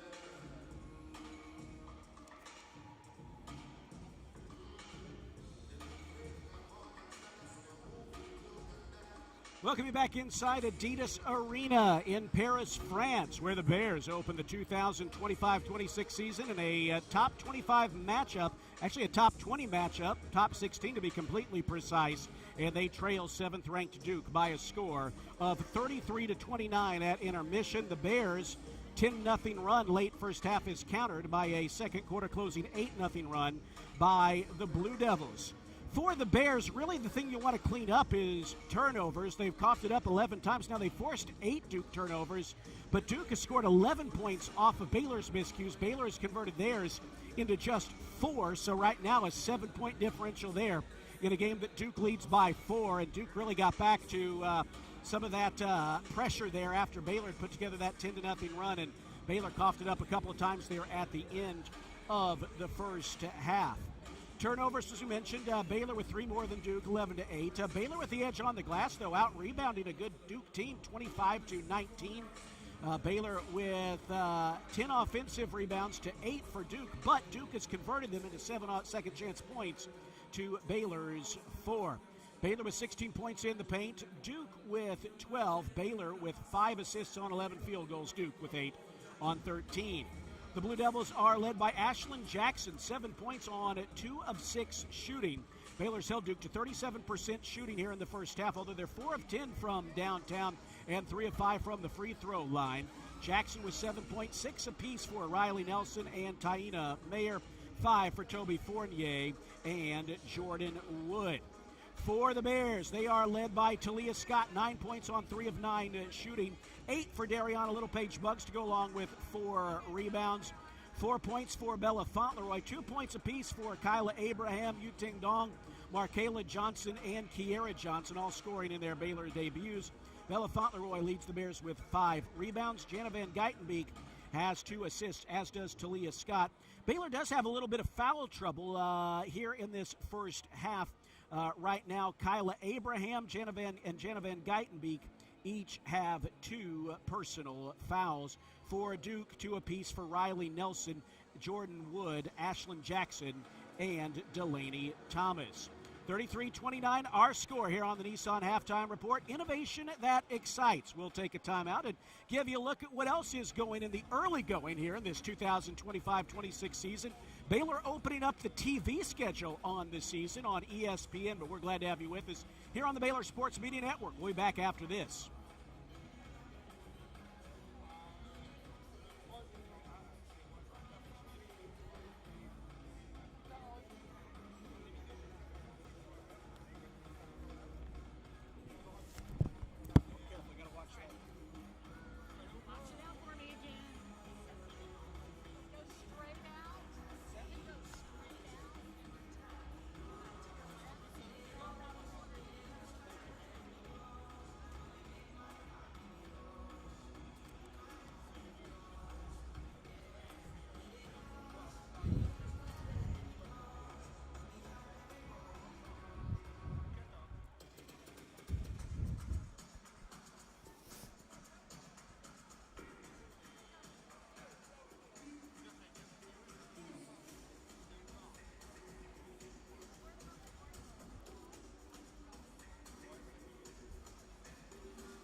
Back here at the Adidas Arena in Paris, France, we play Baylor and Duke, opening up the TV portion of the NCAA women's basketball. So the first game of this we play, I guess an opportunity for a couple of teams to come, or actually 4 teams to be able to come out to Paris to be able to play. We've got California, so University of California and Vanderbilt coming up right after this game. But at the half, it's Duke, number 7 Duke 33, number 16 Baylor 29, as Duke closes out the first half on an 8-0 run, answering Baylor's 10-0 run right before that. Let's take a look at other scores across the country and in NCAA women's college basketball. Number 40 Ole Miss leads Norfolk State 40-25 at half. Out of the Big 12 Conference, number 14 Iowa State 43 at halftime over St. Thomas, Minnesota. And a final from North Carolina and NC Central. The Tar Heels win that one 90-42. Other games that are coming up in the Big 12 Conference, you've got Utah taking on Sioux Fall and UCF playing Bethune. That's coming up later this evening. I see 12 a.m. Midnight on our schedule, and that's because we are right now in, I think we're 6 or 7 hours ahead of back here in the States.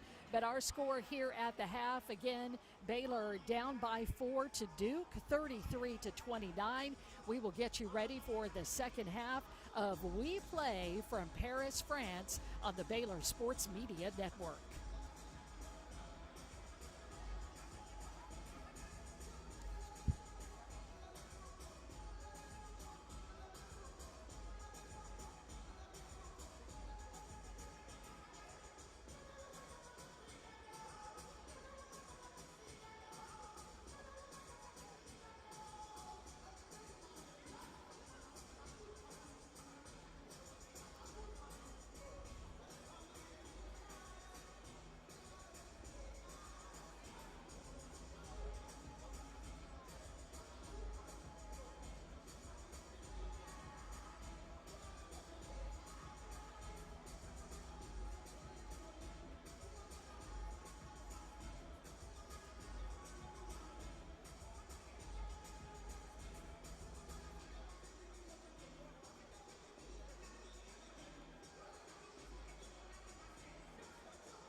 This is the craziest setup. Tetris. Well, and guess what? The Vanderbilt has this when we're done. Oh, my goodness. He recorded his whole pregame show. Smart. Which was probably very helpful to us. Well, he probably knew, they're going to start the clock.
We're moments away from the start of the second half as we welcome you back into the Nissan Halftime Report. Nissan, innovation that excites.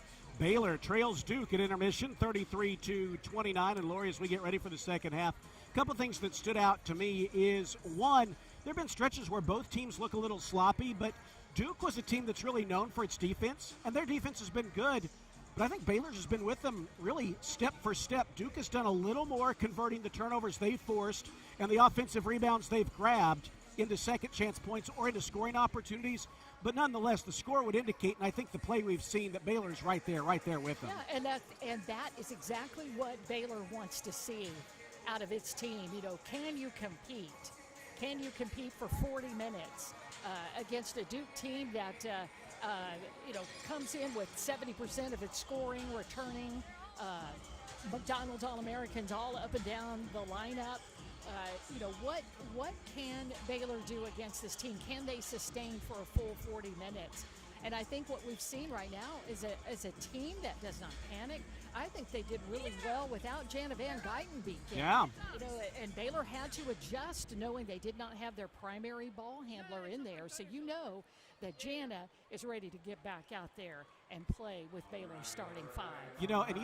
One thing that you can't underrate in a game like this is how much juice the players have, how many nerves, how much adrenaline there is. Jana playing her first game since she tore her ACL a year ago in the season opener against Incarnate Word. You've got so many newcomers on the team playing their first game in a Baylor uniform. You feel that. The players feel that, and I think sometimes we as fans can even kind of underestimate that. Then you throw in, we're in Paris. It's against Duke, and you add all these things in, and I think it looked like it at times. We saw Jana take an uncharacteristic three with 5 seconds remaining in the first quarter when Coach Nicky wanted him to hold for the last shot.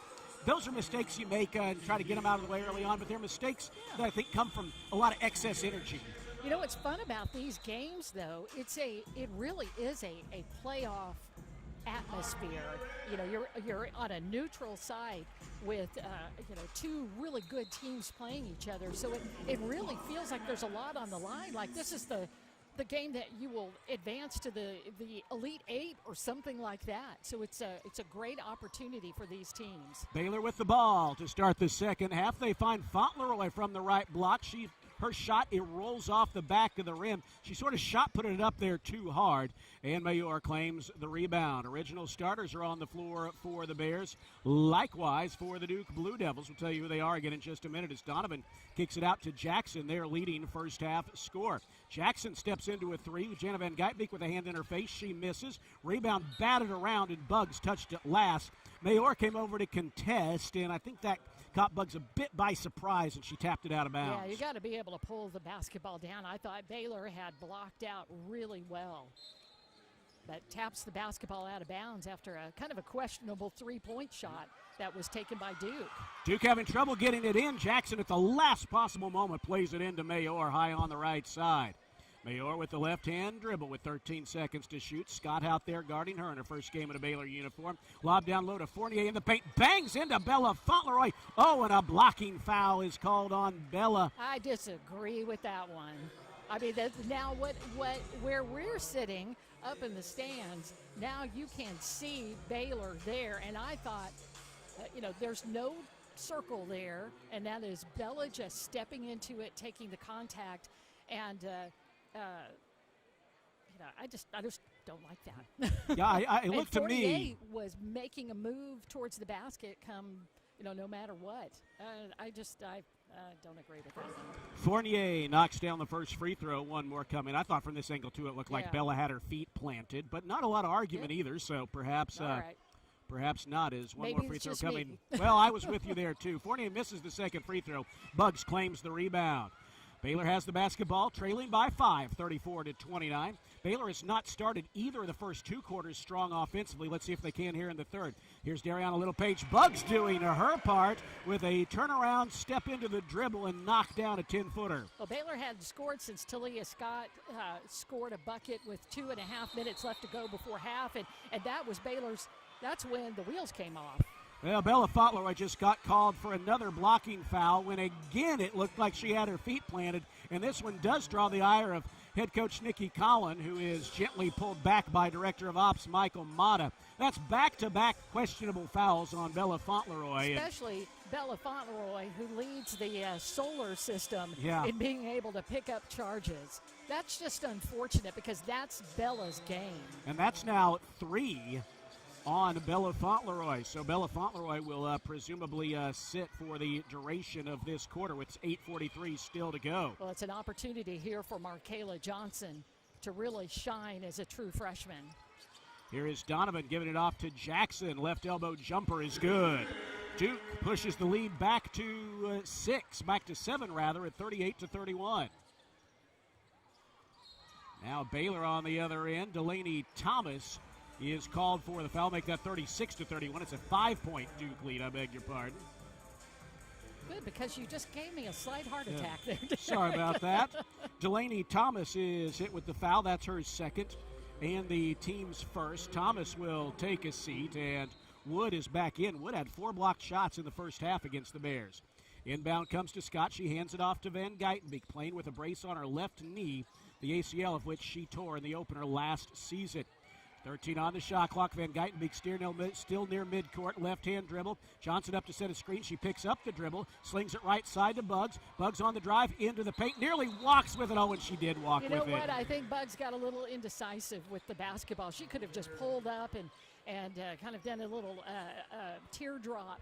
But I think she saw KJ off to her right and thought about maybe I should drop it off to her. Ended up taking an extra step. Duke has scored 13 of the game's last 15 points dating back to the second quarter. They have the basketball on a 5-point edge. 2 minutes gone here in the third. Wood passes cross-court to Mayor. Open for 3. She misses badly, misses everything. That's an air ball, and it's going back to the Bears. She was wide open from the right side and sort of shot-putted it and missed everything. Yeah, just hit the out-of-bounds line, and then it was Baylor's basketball. Here's Jana Van Geitenbeek across midcourt. She's being harassed by Ashlyn Donovan, an all-ACC defensive team member throughout her career in Durham, North Carolina. Here's Markayla Johnson around a screen on the dribble, nearly walked with it, backs into the corner, passes to Van Geitenbeek, heavily guarded by Donovan. 5 on the shot clock. Here's Jana on the drive, puts up a tough shot, and she's fouled. Good job, Jana. She recognized what she needed to do and just put the ball on the floor and go. I mean, her teammates had screened enough for her where she had a pretty good angle off of the glass. To see Jana get to the free throw line. Well, I see Jana's mother across the way. Her father may be here too, but I know they're so excited to see her back. Last year, heading into the opener, Coach Nikki kept talking about how much work Jana had put in to become a great player, to become a great defender. And then 30 minutes into the season, it's done. And she put in the work to get back, and she's excited. I know the Baylor fan base is excited to see her, and I know it's really meaningful for her parents. And I see her mom, and I think her dad has a tendency to wander around a little bit. I would absolutely understand that. I'm a pacer when I'm not sitting here when it comes to Baylor athletics. But, also on that foul just a moment ago on Jackson, is that her Yes, third? that's on Jackson. That's her third. So a couple of their key players at 3 as well. Van Geitenbeek hit both free throws. Yeah, that's the other important part. The Duke lead is 3. Here's Fournier beneath the basket, forces up a tough shot, but stayed with it and banks it back in.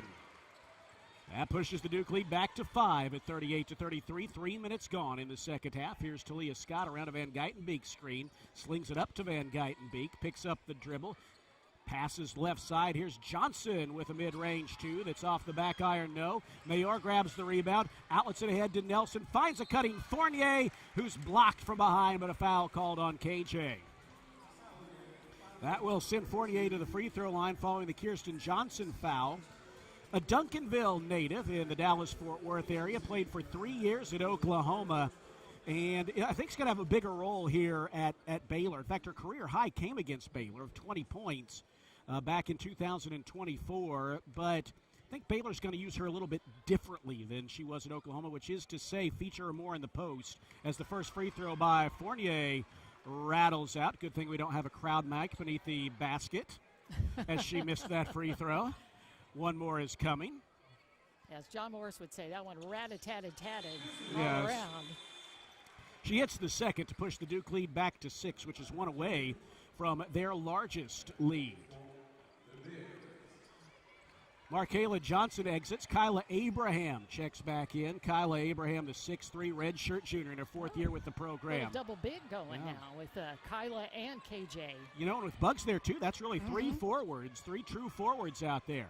Here's Van Geitenbeek around a screen from Abraham. Retreats, thought about a 3, thought better of it. Looking for Scott. Someone needs to come get the basketball from her. Bugs does with 10 on the shot clock. Bugs on the drive. Double team forces up a tough shot. Fournier blocks it. Bugs got it back. Fournier all over again. Bugs misses the forced shot there. She was just determined to get it up there, and that was really good defense by Fournier. Here comes Wood the other way, gets it back from Nelson in traffic. She has her shot blocked by Kyla Abraham, picked up by Scott, outlet ahead to the rim running KJ for 2. Great collaboration there on both ends of the floor, and it all started with Kyla Abraham staying home and getting the block. Boy, she got a good block, too, on Wood. I mean, that was solid. Oh, and I thought another block for Bugs, and they call a foul. Now the game picking up the intensity here a little bit in this third quarter as both teams are active defensively, and as Lori just said, Bugs looking to block Wood's shot there instead is called for the foul. But to see Baylor in the full court, moving the basketball down in transition, that is a pretty play. And for KJ to be able to finish like that, that is the most important thing. There's nothing like getting the basketball in transition and you don't get any points out of it. And that time Johnson made sure those 2 points went in for Baylor. Fournier's first free throw attempt is good. She's their leading returning scorer from last season at over 13 a game. She has 8 today. One more is coming. That pushes the lead to 40-35. Baylor has blocked 4 shots, but Duke has blocked 9. That's been a weapon for them today. They blocked 9 Baylor shots as Fournier hits the second as well. The Duke lead is back to 6 with 5:40 to play in the third. Van Geitenbeek harassed in the backcourt by Donovan and has the ball knocked away. Someone needs to come over there and help her, whether that's setting a screen or just being an outlet for her to share the basketball. Donovan is a great defender, and it says something in this day and age. She's a guard who has never shot a three-pointer. All over Jana Van Geitenbeek. Gets the ball back from Johnson. And now she hands it to Bugs. Bugs in the paint. Last minute dumps it off to Abraham. Good defense, though, by Fournier. But Abraham pauses, lets Fournier fly by, and finishes with a reverse layup. Normally I don't like when Abraham puts the ball on the floor, but she did it smartly that time and moved around to the left-hand side and cleanly puts that one in for Baylor. Baylor is within 4, looking for a defensive stop at the other end halfway through the third quarter. It's Mayor around a Fournier screen. Drives to the left baseline. Tough jumper. Left it short. Nice rebound. Long arm there by Kyla Abraham, who's giving the Bears some productivity. There you go, Abraham. Off That's of the bench. what you need out of Kyla. Here's Jana Van Geitenbeek.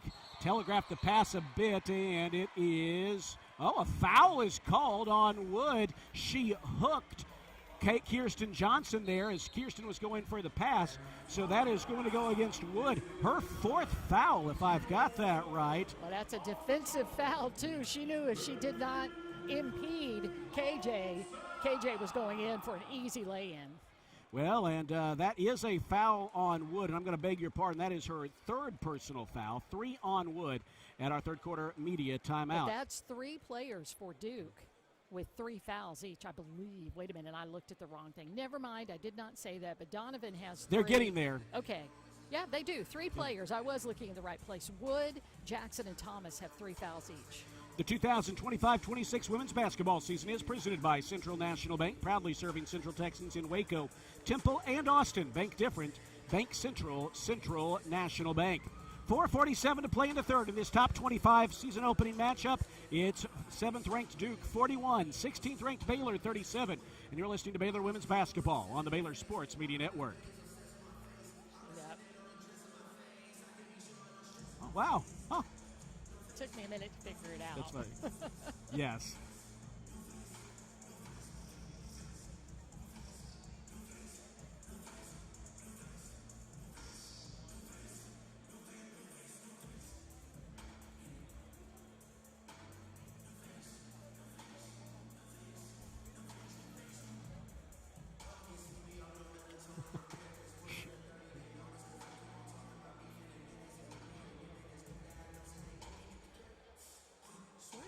close that is.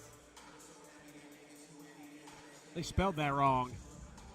Sioux Falls. It's like a Division II team, I think.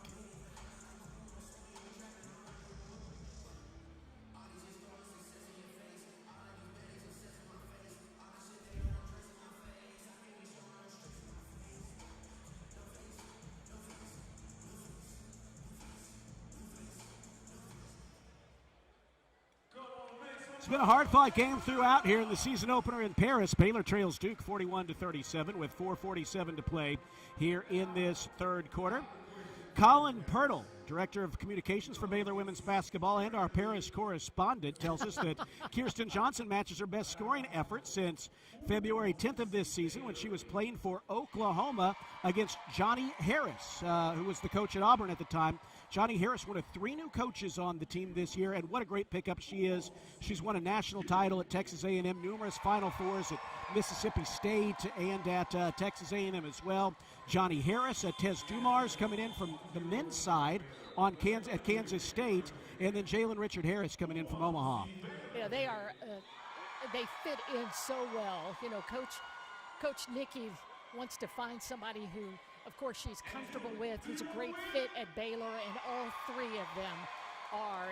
And you know what, watching Johnny Harris in warm-ups, especially the way that she worked with the post players and their speed in being able to pull a basketball down real quickly, to be able to catch 3 balls in a row and put them up and get them in real quickly. I love that kind of agility drill because that's so important. Bears play it in out of the timeout. Jana Van Geitenbeek takes the handoff from Talia Scott. Scott has it on the left side, lobs it to Johnson, who gives it back to Talia. Good defense here from Donovan. She retreats beyond the arc and kicks it further outside to Van Geitenbeek. Shot clock is down to 5. Jana with the basketball, swings it left side. Open 3 for Scott is perfect. Good job there by Scott to leak out as the defense moved towards the center of the floor, and Jana found her with the shot clock at 2. Yeah, she had an open shot earlier and did not take that, but just reversed around, got some space. And boy, I knew when she let that ball fly, it was going in. Game high 12 points for Talia Scott in her Baylor debut. Here's Riley Nelson back in for the Blue Devils. The Maryland transfer tries to dish it off down low to Donovan. Instead, throws it right to Kyla Abraham. Baylor has a chance to take the lead. Here is Talia Scott, head faking on a 3. Now driving, falling, losing the basketball.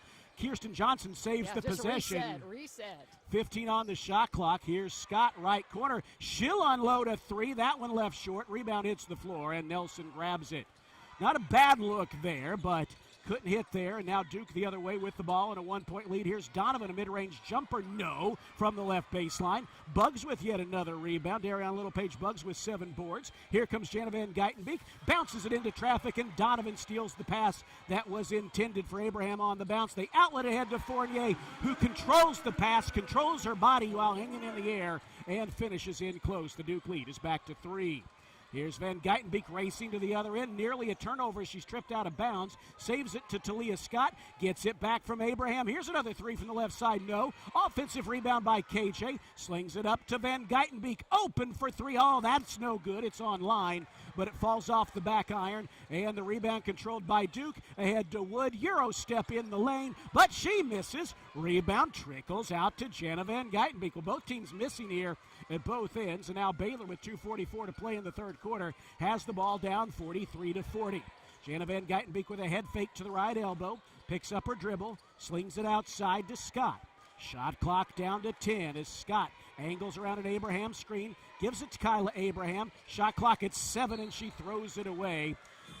Darion Littlepage Buggs got tangled up with her defender there, Nelson, and couldn't get to the pass that Abraham sent on a timing pattern. A couple of turnovers in a row for Baylor after they got within 1.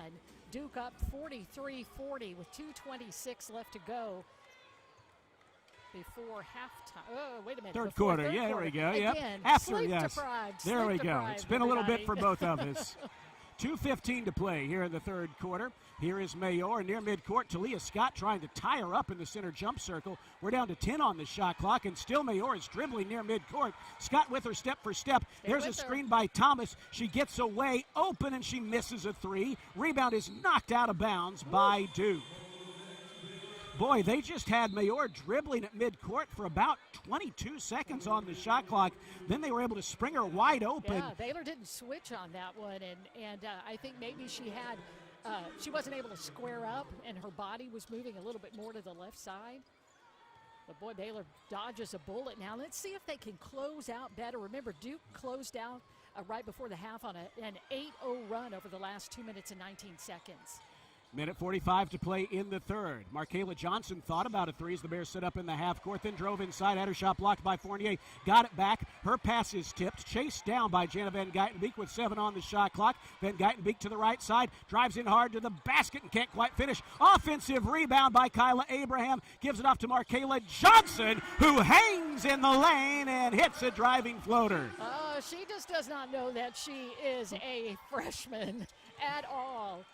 And a turnover. 1 point game as Nelson drove inside, didn't have the handle on the dribble, lost it along the baseline, and now Baylor with the ball and a chance to reclaim the lead. Donovan in the backcourt was very aggressive earlier, guarding Jana Van Geitenbeek. She backs off a little, and now Abraham sets his screen. Van Geitenbeek picks it up on the right side, slings it top of the arc to Bugs. Bugs on the drive, in the paint, knifes inside, hit the bottom of the rim, but Abraham is there to grab the rebound, and she's fouled. Free throws are coming for Kyla Abraham. They are not her forte, if we're being honest. She's a career 39% free throw shooter, but that was a nice play by her, Lori, just to sort of trickle back, and then when she saw the ball bouncing off the bottom side of the rim, she swooped in and grabbed it. She did. She had great instincts from Abraham, is doing the kinds of things she needs to do, and right now, let's just knock down the free throws. Misses the first. One more coming. That's an area that if she can improve in her game, if she can even get you 55, 60% compared to what she's done, that would certainly be a bonus because she seems to be more active beneath the basket. Certainly last year, and already we're seeing signs this year that the work she's put in is going to get her more opportunities like this. Hits the second free throw. You could tell that one was going in, that ties Baylor and Duke up at 43 because she took her time, took a deep breath, and really smooth free throw. And then Kyla almost gets the steal, but she contests the driving layup attempt, and Mayor misses.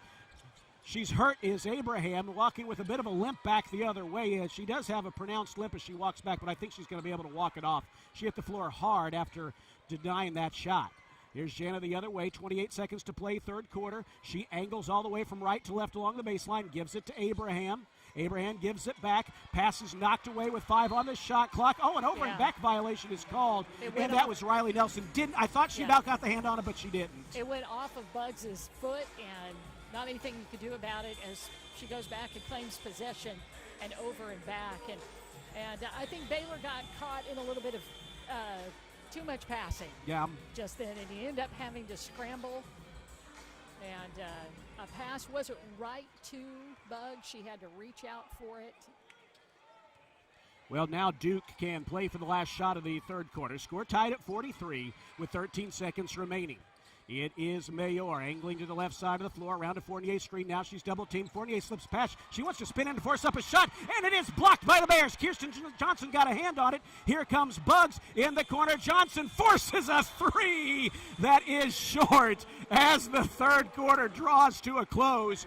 Duke did not settle for the last shot. Fournier drove inside. The Bears got a hand on it. Kirsten Johnson blocked it, and boy, I tell you what, Markayla Johnson did her best there, shot putting a three from the right corner that was just short. But she knew where to be. She knew where to go in that fast break scramble situation because Bugs, moving down the floor as fast as she could, she made sure she got the ball over there to Markayla, who was in shooting position.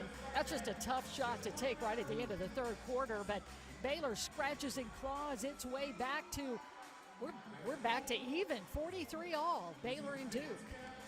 Fourth quarter is straight ahead here on the Baylor Sports Media Network. A reminder, the 2025-26 women's basketball season is presented by Central National Bank, proudly serving Central Texans in Waco, Temple, and Austin. Bank different. Bank Central, Central National Bank. Final 10 minutes straight ahead here from Paris. Tie ball game on the Baylor Sports Media Network.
Through three quarters, Baylor and Duke are knotted up at 43 all. Duke scored the game's first 7 points, but the Bears really battled back after that.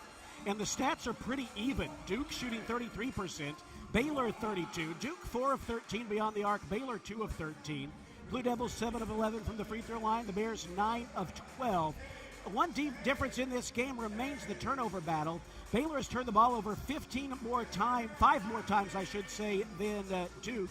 And Duke has outscored Baylor off of turnovers 13-5. That's made a difference in this game. Also, second chance points.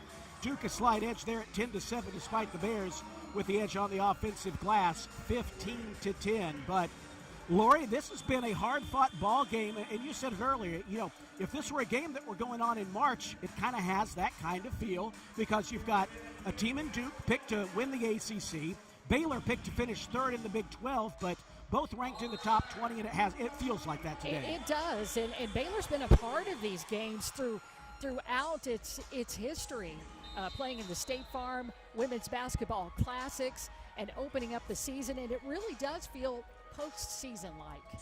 It really does, and here both teams are just going, my goodness, we have hopped on a plane, we flew all night to get here. We flew actually all night to get here today. They did too, essentially. They've been here since Wednesday, or left on Wednesday. Yeah, they've had a little more time to acclimate. Yeah, but, they just, they're just getting used to playing right here, but it just feels so like everything in the world is riding on this game. Duke has the basketball to start the fourth quarter. Now Talia Scott steps in front of a Fournier pass, intercepts and takes it all the way for two. The Bears are back in front at 45-43. You know, at times it's looked sloppy like a first game, but that hasn't taken away from the intensity. You know what? It also, with Wood was trailing her, I thought she would try to go to the backside and try to block that shot, but she has 3 fouls, and I guess she just said, you know what, let Talia have that one. Pass inside to Fournier, who tries to muscle a shot up. Bella Fauntleroy was having none of it, just put her right arm up in the air and pinched the shot out of bounds. That was impressive by Bella. You know, Bella had to sit for a long time after picking up 2 charges that we're not really sure were actually charges. And then Bella was ready. Gets the rebound on the other side of the Duke miss, and Talia Scott bringing the basketball up. Nelson airballs a baseline jumper, and Talia Scott knifes through the defense for a right-hand layup from the left side of the lane. Baylor by 4. You know, the fierceness of Talia Scott and our Markayla Johnson, who is out there as well. They have shown, again, no fear out here. Same with KJ. This matches Baylor's largest lead of the game with 8:50 remaining. Pass in the post is stolen by Bella Fauntleroy. She leaped up and grabbed the pass that was intercepted, that was intended, I should say, for Fournier. Here's Talia Scott driving, pulling up from the baseline, and getting the roll on a mid-range jumper. 6 points for Talia Scott here to start the fourth quarter. All 6 points that have been scored here in the frame, and the Bears have their biggest lead of the afternoon, and they call prompting her a timeout. And that is why she can score very quickly. And look at that. Talia Scott in less than a minute and a half with 6 straight points for Baylor to open up a 6-point lead, 49-43. She's got a game-high 18 points on 7 of 15 shooting, and she prompts the Carol Lawson timeout. We'll take a break and come back with more here from Paris, the season opener in the We Play tournament, and it has been a good game so far. The Bears have the 6-point lead. Hey, Bears fans, this basketball season, make Pepsi your go-to game day drink because it's the only drink for basketball watching. Pepsi, that's what I like, proud partner of Baylor Athletics. Baylor 49, Duke 43, a minute and a half into the fourth quarter on the Baylor Sports Media Network. Okay, Talia. Yeah. This is Bella? good. What's that? Oh, yeah, Bella, too.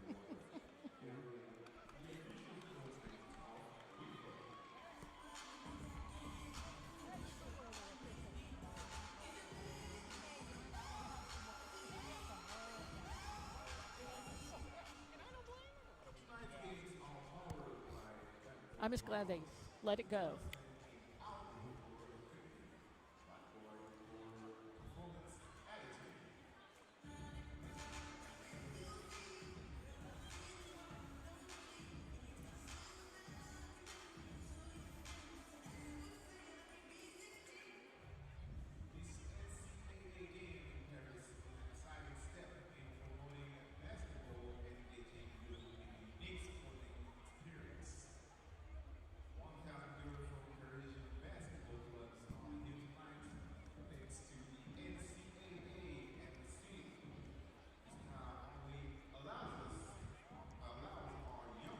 We've got a good one going on here at Adidas Arena in Paris, France, where the Bears open up the 2025-26 season with their first game ever away from North America, and so far so good. A 49-43 Baylor lead with 8:26 to play in the fourth quarter. Lori, a tie game heading into the fourth quarter, and here in the first minute and a half of the fourth, it's been Bella getting it done at the defensive end, leading to Talia Scott getting it done on the offensive end. You know, and that's been Talia just putting the basketball and she on the floor. Seeing the space that she's given, you know, as Baylor plays a space game, that gave her lanes. I mean, the first one was that fast break layup, and she had a lane wide open for herself. But, you know, her teammates have helped create the last two by making sure she has space to operate, and she gets downhill, and she's hard to stop. Good finisher at the rim. She's someone, I think, you know, Baylor has had scores these last few years, but they haven't really had anyone who takes over a game, I'd say, since Sarah Andrews pre-injury. I think Talia Scott can be that player who can take over a game, or at least segments of a game. Sometimes when things are going well, and maybe she's that player that when the offense is stuck in the mud, she could kind of get things going. And you know she has just been waiting for this opportunity to get out there and play. You know, you get injured right after the first couple of games. Yeah, the season. You just can't come back from that. And you have to wait it out. So you know she's just been waiting, chomping at the bit for this moment to get out there and play and contribute along with her teammates. Duke with the basketball out of the timeout. Markayla Johnson back in for the Bears. Coach Nikki trusting the freshman. Here is Ashlyn Jackson passing in the right corner to Wood, who's back in.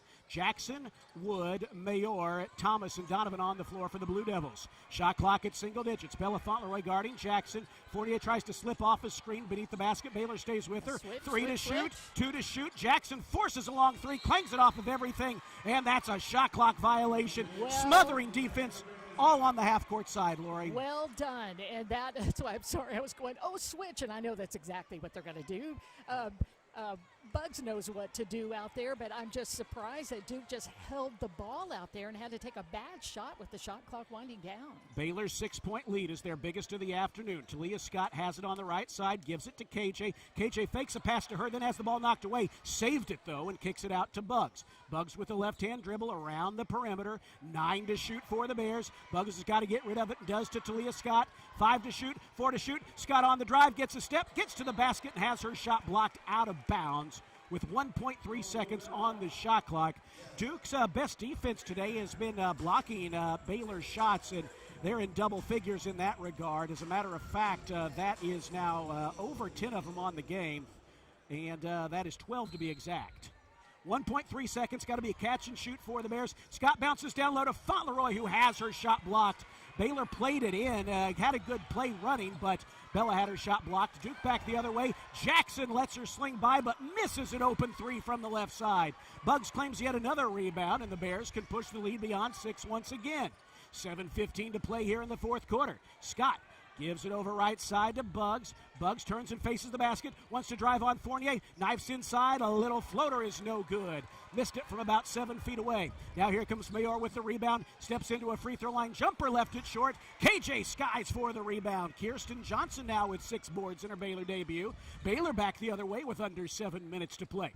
Here is Talia Scott. Crossover dribble. Oh, she stepped into a three that was blocked easily by Donovan. Markayla Johnson, though, chases the loose ball down to save the possession when Duke players were running back the other way. 10 on the shot clock. Scott, the bucket here would be big for the Bears with 6, with 5. Hits KJ with a pass, but she's called for the offensive foul, trying to establish position in the lane. Boy, when you see that kind of play, and you saw the 2 fouls that were called on Bella Fauntleroy. Ouch. Yeah.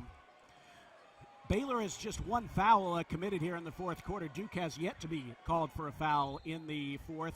Laura, you mentioned this earlier, and it's worth mentioning as Jana Van Geitenbeek checks in. There are a couple of players on each team to watch in foul trouble.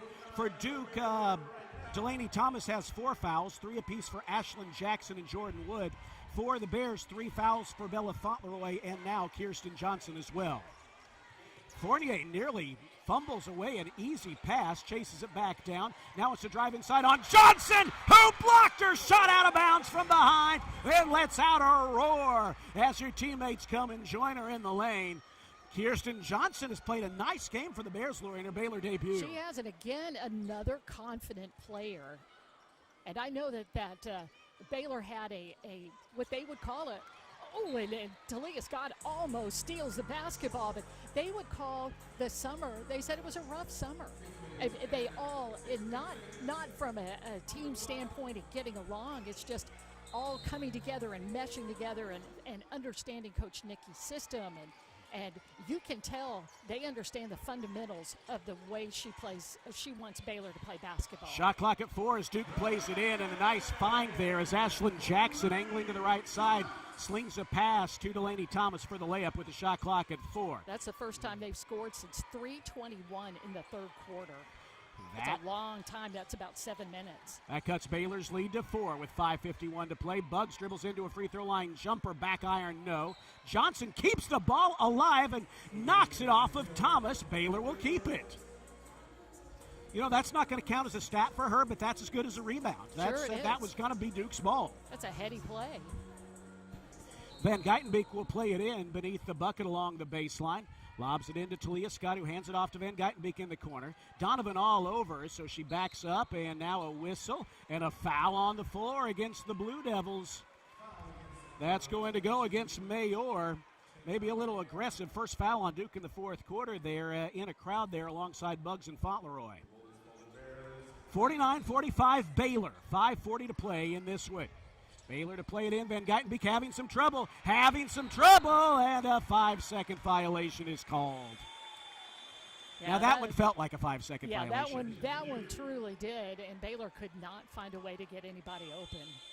Kyla Abraham is back in, giving Dariana Little-Page Bugs a breather. Now, Lori, obviously, Baylor's needed the 2 double-figure contributors they've got today, and Talia Scott with 18 points and Dariana Little-Page Bugs with 10 points. But as Duke crosses midcourt with 5.5 to play, where would Baylor be without the bench today? We need to talk about that a little bit more. The bench has been big for the Bears. Here's Mayor passing it in the left corner, and Fauntleroy, she fouled her there. She tried to clear a little space, touched off of Riley Nelson. Nelson fell to the floor, and that's going to be 4 on Bella Fauntleroy. You know, Nelson actually was slipping at that point, and I think Bella just made some contact with her. So maybe she lost her footing before that. Yeah, she did. Bugs' stay on the bench is very brief as she is right back in. You know, Laurie, we talk about some bench players. How about Kyla Abraham with 5 rebounds and 2 blocked shots for the Bears? Inbound comes to Riley Nelson. She bounces it to Mayor. Van Geitenbeek slips and falls. Mayor misses the open 3, though. Gives it back as she got the rebound to Jackson, who also misses a long open 3. And Johnson, KJ, settles things down by grabbing the rebound. Baylor can push the lead back to 6 or more as they've got it the other way. Halfway through the fourth quarter, Van Geitenbeek on the drive. Not a great look there as she threw it off the side of the backboard. It's going to go back Duke's way, and that will bring us to our fourth quarter media timeout. The 2025-2026 women's basketball season is presented by Central National Bank. Proudly serving Central Texans in Waco, Temple, and Austin. Bank different. Bank Central. Central National Bank. Final 4:58 upcoming after this. Baylor 49, Duke 45 on the Baylor Sports Media Network.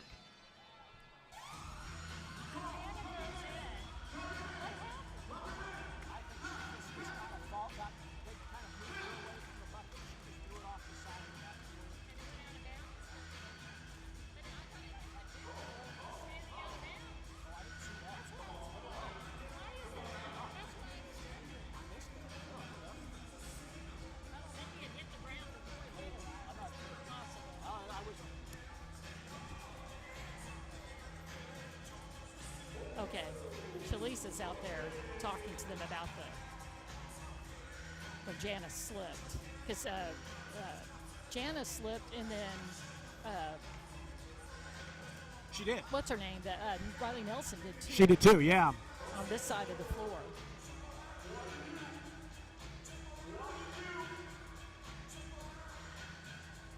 It is kind of warm in here. It is. So if I'm warm, I know you are. Yes.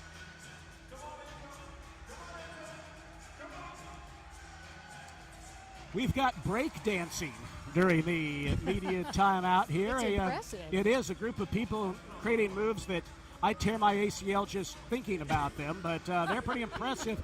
They are not slipping, although, Lori, Yeah. we've had players from both teams lose their footing the last couple of minutes. I think the floor, this is a great event. I'd say the floor looks a little temporary, if I'm being honest. Yeah. And we've seen players lose their footing at times today, and a couple of them lately, and I think Chalisa Fonza and trainers were kind of talking about that. Chalisa went straight out there to talk to the officials about that, because it's not just Baylor who's, you know what, I think I just had my whole rotator cuff go out with that guy right there. This guy's Break bouncing on dancing his shoulder. Wow. Thank you. Pretty impressive. Yeah, but both Baylor and Duke have slipped on this side of the floor. And so now they're out there and they are making sure that they got the brooms going, and they've got the brooms going pretty hard out here to make sure that it's a playing surface that takes care of both players. Well done. Well done with the broom. Laura, I want to mention Baylor's bench has 11 points today. Obviously, that's big in a game. They lead by 4, but more than that, you've got, as I mentioned, Markayla Johnson with 3 rebounds and an assist. Kyla Abraham, 5 points, 5 rebounds, and an assist. Yuting Dong with a bucket. So you've had a lot of players. Kiara Pemberton has also played today as well, as Duke's got the basketball down by 4 with 4:50 to play. Baylor's bench has made some big contributions today, and they've been needed. Baylor up 49-45. Duke with it. 13 seconds on the shot clock. 4:40 to play. Here's Nelson off a screen. Misses an open 3. Scott grabs the rebound for the Bears. She's the game's leading scorer with 18 points. She hesitates into the front court and then circles along the right sideline. Spins it out between the circles to Van Geitenbeek. Shanna Van Geitenbeek angles to the right side of the floor. Mayor guarding her. She's without the defensive presence of Donovan for the moment. Shot clock at single digits. Here's Van Geitenbeek getting around a screen, but she's stripped to the basketball on her way to the bucket, and it grazed off of her leg out of bounds as she was trying to let it trickle out of bounds. That's going to give it back to the Blue Devils. Yeah, again, they clear out space for Janet to be able to operate in there. But it's unfortunate that when the ball comes off, it went off of her foot and out of bounds. 4:05 to play in this one. Baylor by 4.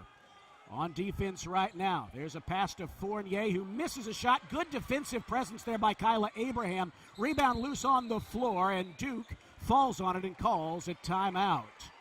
That was close to being a jump ball, but they determined that Duke had been able to get a timeout called just in the nick of time. We'll keep it here with 3:54 to play. As we mentioned, Duke's Delaney Thomas has 4 fouls. Bella Fauntleroy has 4 fouls for the Bears. 3 fouls for Kirsten Johnson, who's had a nice game for Baylor. 4.7 rebounds and a couple of blocked shots. For Duke, mentioned 4 fouls for Delaney Thomas, 3 apiece for Ashlyn Jackson and for Jordan Wood. Possession arrow favors Baylor. Baylor has all 4 of their timeouts remaining. Duke has just 1 left. And I think that speaks to the fact that Baylor's put some good runs together and has never panicked when Duke's had their runs. Baylor's usually been able to get a bucket or a defensive stop to kind of get back into it. Coach Nikki loves to save her timeouts for the end of the game, and she's going to be able to do so. Well, when you said 4, I went, wow. And, you know, those are important, too, to give players breaks as well when you need to, because it is you know, this is the first game of the season. It's not the postgame or the postseason right now, because all players are a bit winded right now. Shots are coming up short. They're trying to take some time off the clock. Baylor is. With the basketball, Baylor's 0 of its last 6. Duke is 0 of last 4. So both of them are on a bit of a scoring drought right now. But KJ back again defensively. So she's very active out there. 6'4", and honestly, she looks taller than 6'4" to me. She really does. Got long arms and a really nice player for the Bears. Inbounds comes top of the arc to Riley Nelson. She picks up her dribble, harassed by Bugs, needs a teammate to help her. She tries to thread the needle on a pass to Thomas, who has the ball stuck between her feet, and that's a shot clock violation. Good defense by the Bears, and it was Kirsten Johnson and Kyla Abraham. I tell you what, I like the 2 bigs in there, Lori. It's worked well for the Bears. It has. And it pays dividends there. And I think what's the most important about that is you get the shot clock violation. You don't have to tie the ball up, so you maintain the possession arrow as well. Here's Talia Scott in the front court. She has scored all 6 of Baylor's points in this quarter. She angles beneath the basket, bounces in the corner to Buggs. She had a 3 if she wanted it, but passed it up. Slings it up top to Van Geitenbeek. Open for 3, and she hit it. Jenna Van Geitenbeek knocks down her first field goal of the game. The Baylor lead is 7 at 52-45. You could see that one. That was a sweet play. Now Fournier answers with a 2 in the paint. She got in close and hit a nice turnaround shot in front of Abraham. Baylor by 5 with the basketball, 3:03 to play. It's Talia Scott accelerating into the front court, driving to the basket, and she is stripped beneath the basket. Nice defensive play by Mayor, who gives the ball off to Nelson into the front court. Duke with possession. It is Mayor as we're under 3 minutes to play here in Paris. Mayor with the dribble. Switching from right hand to left, back and forth, dribbling the clock away a bit. We're down to 10 to shoot. It's Nelson high on the right side. Feeds it to Thomas. Steps back, a short jumper, no good. Rebound batted in the air. Picked up by Mayor. Gives it back to Thomas again. Slices inside. Gives it back to Mayor, who angles from left to right. Tries a tough reverse layup. Misses everything. Fournier's putback attempt is off the mark. However, she is fouled from behind and will go to the free throw line. You know, at that point, she had a good look, and that's not a bad strategy. She's 5 of 9 from the free throw line today, 4 of 13. She was the ACC Rookie of the Year last year, and she's hit her average in points from last season, but she's had to work for it. It certainly has, and a talented player, and fun to watch her operate in the middle.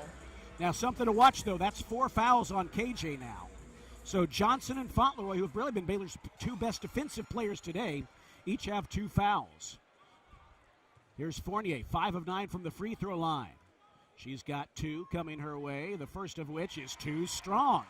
Boy, you know, right here is when your arms start to feel like rubber bands at this point in the game. 2:24 left. Baylor up by 5, 52-47. Well, she missed the first. Can we ask for 2 misses? We cannot. The second is right on target. And that cuts the Baylor lead to 4 at 52-48. Neither team has scored the basketball well in this fourth quarter. Baylor's outscored Duke 9-4. Duke pressing in the backcourt. Now they'll back off a little bit as Van Geitenbeek accelerates across the midcourt stripe to the right side of the floor, and Coach Nikki calls a timeout. That's a really good timeout. You got to let everybody get a breather for a minute, and then you know what Coach Nikki really likes to do is she's got her board out there. And she is going to draw up a play. It's something for Baylor to be able to execute to get points. It really key possession here with 2 minutes and 16 seconds left.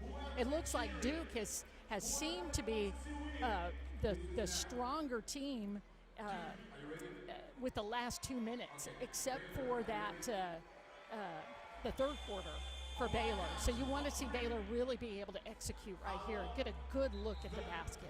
Baylor has held Duke this quarter, Lori, to just 2 of 14 from the floor, really contesting everything. They forced 4 Duke turnovers. Meanwhile, Baylor has turned the ball over 4 times and has hit 4 of their 10 shots. So Baylor, it's not been a great offensive fourth quarter by any means, but Baylor's been a little more efficient and really got after it on defense. Bella Fauntleroy checks back in for the Bears with 4 fouls. She'll play it in from the sideline with 2:14 to play. Gives it to Van Geitenbeek, who bounces at the free throw line to Scott. She's open, steps into a jumper, no, but a foul on the floor as Baylor and Duke was going for the rebound. This is going to go against the Blue Devils. Now that is just Duke's second fourth quarter foul, so they still have a couple more to give. But they call it a shooting foul. Wow. Talia Scott will go to the free throw line. I will take that. That foul is on Taina Mayor. That is her third foul. And the second on Duke. Scott's first free throw is good. Scott with Baylor, 7 of Baylor's 10 points here in the fourth quarter. And 19 points in her Baylor debut. She's been a 20-point-per-game scorer throughout her career, and she's at 20 now as she hits both free throws.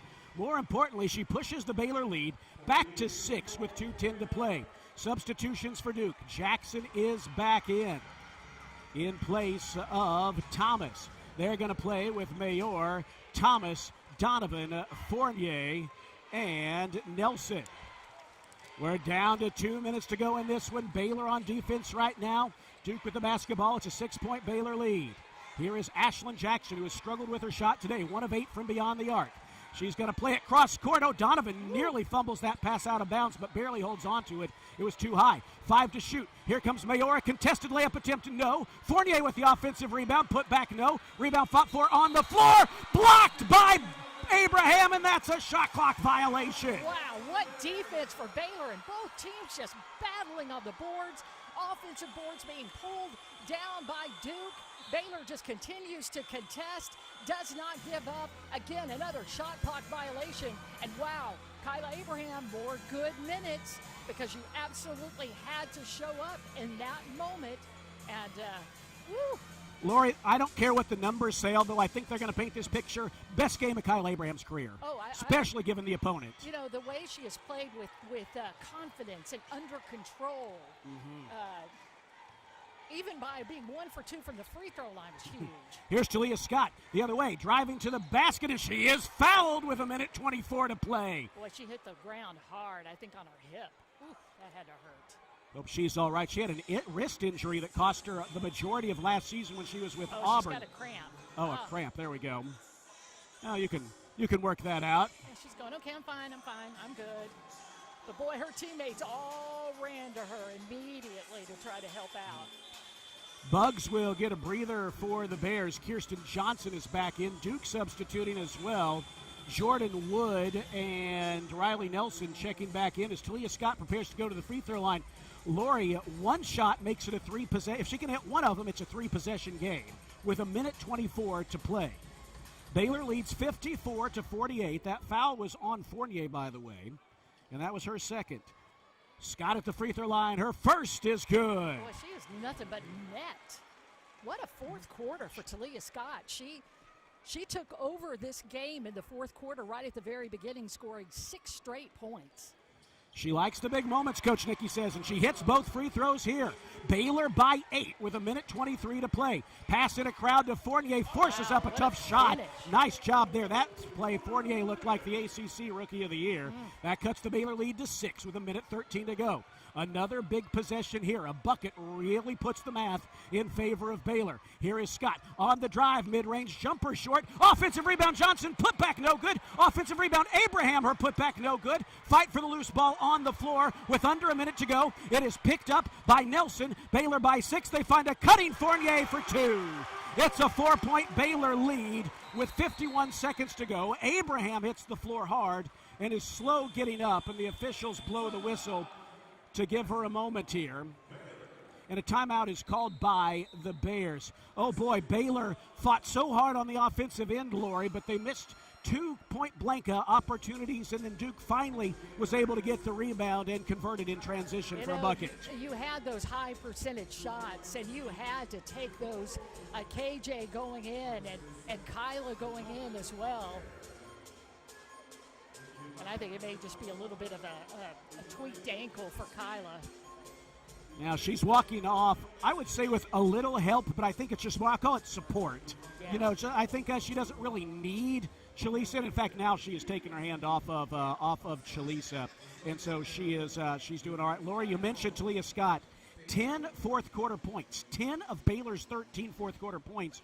Duke has 9 in the fourth. So that means Talia Scott has outscored the Blue Devils all by herself. Now, Duke offense is not their forte as a team, but they've got veteran players, but Baylor has not fueled their transition offense by coughing the ball up too much. Baylor's converted, got second chance opportunities, and then when Duke has had position inside, Baylor's defense has really stepped up. Yeah, and you see what Duke is going to do. If they get a stop on Baylor, they're going straight to a fast break, and they are rim running, and they've been able to score 2 quick baskets after Baylor extended the lead up to 8.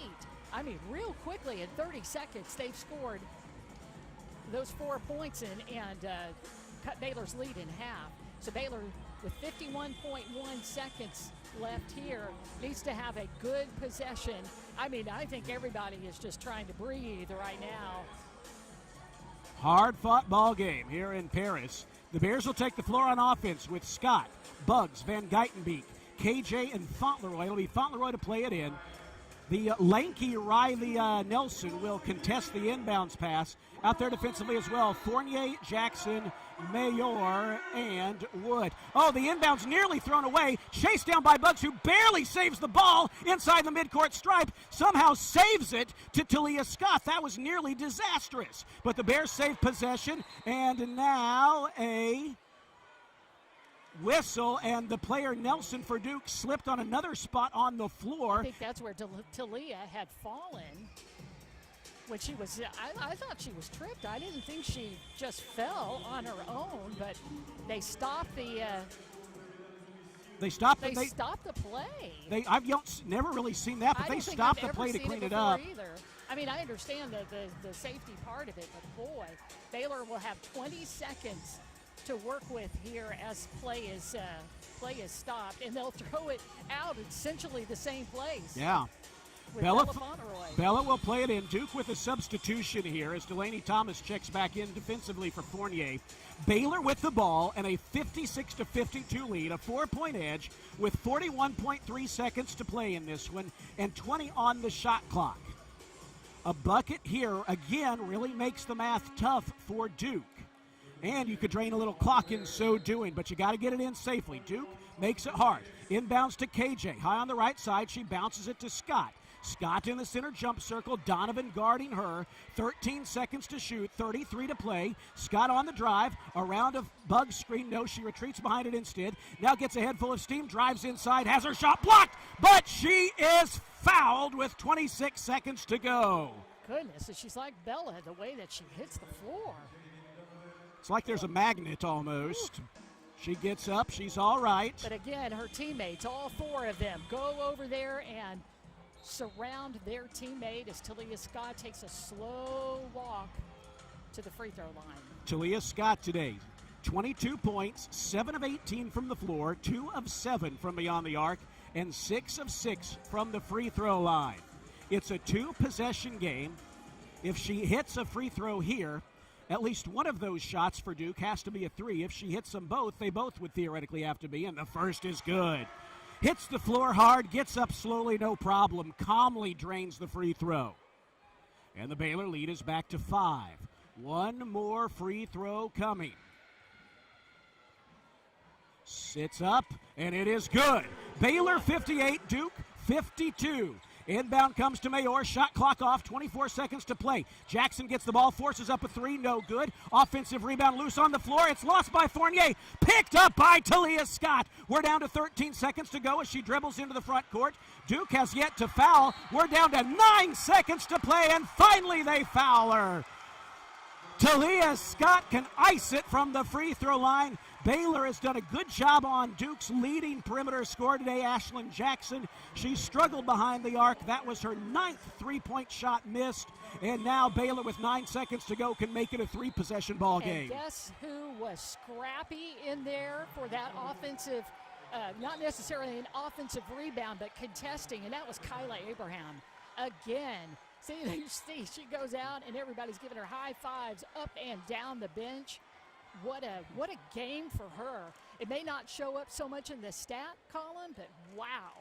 Magnificent performance by this Baylor defense today, holding Duke to under 30% shooting. You know, in the media availability this week, Coach Nicky said when you play Duke, it can kind of feel like the first team to 50 wins. Well, that's exactly what happened. She was absolutely exactly right. what happened today.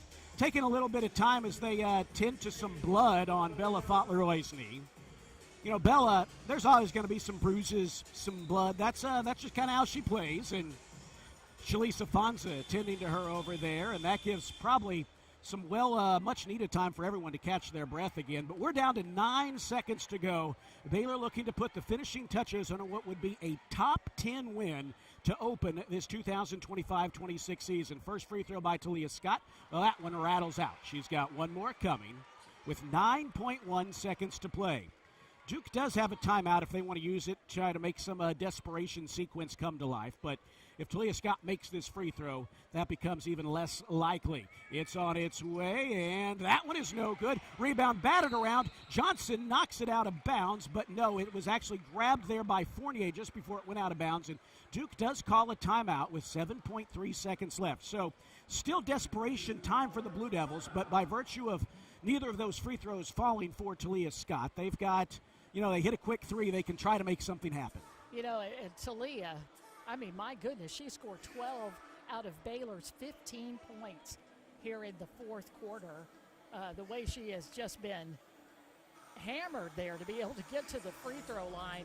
Those were tough free throws to try to make, but right now it's all about Baylor defensively with 7.3 seconds left, up by 6.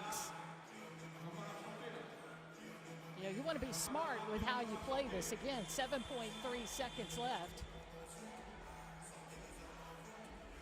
But this is what I love about women's college basketball, too. Is I love the four quarters. I've gotten used to it. Me too. And I love that you can take a timeout with under a minute to play, and you can move the ball up into the half court. It's like the NBA game. It is. It really is. It's exciting, and it's fun to watch teams try to execute in the half court.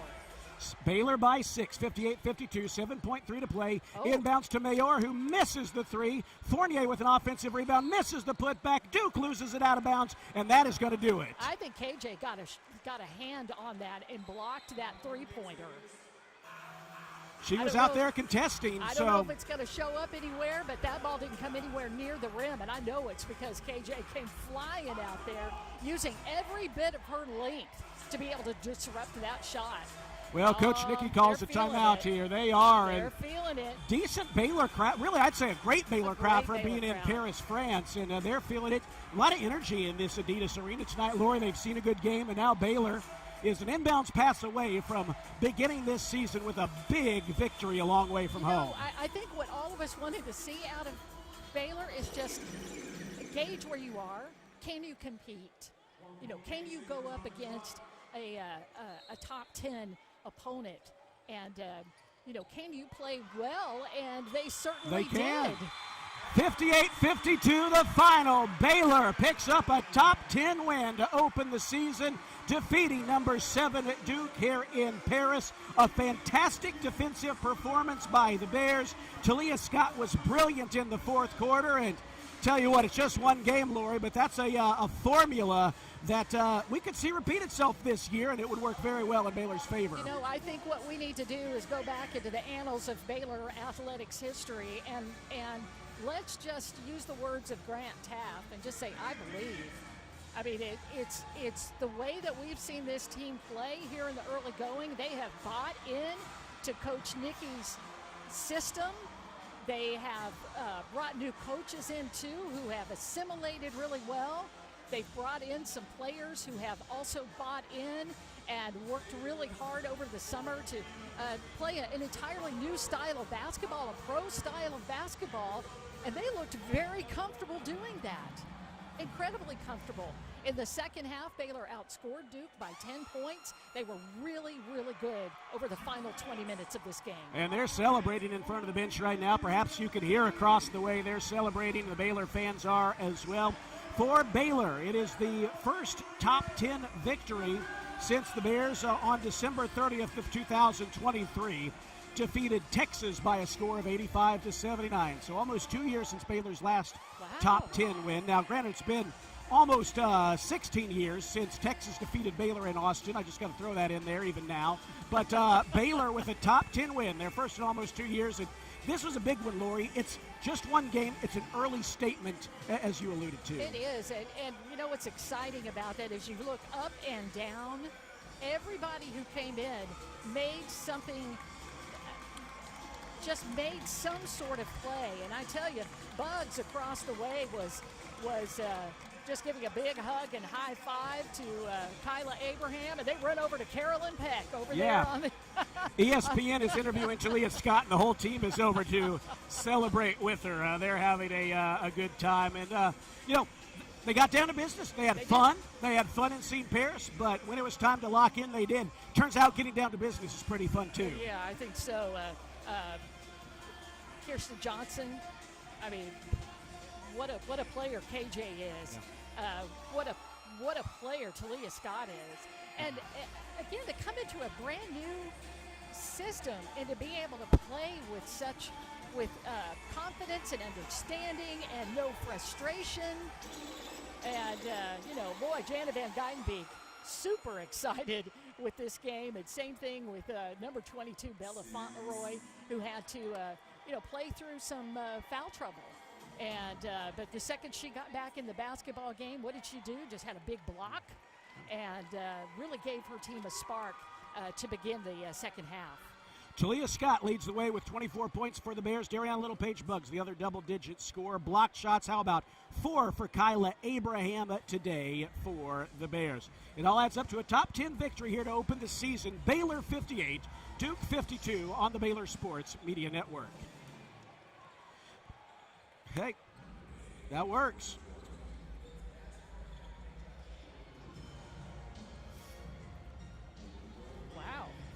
Okay, so we got to make this kind of quick if we can because our Vanderbilt colleagues need this spot. Oh, that's right. Okay. Let me see what Colin gives us, but we do need to hurry. So, hey, can I ask you for a favor, Van? At some point, we're going to run some back-to-back breaks. I think we're going to need to do that because we have to give our spot to Vanderbilt.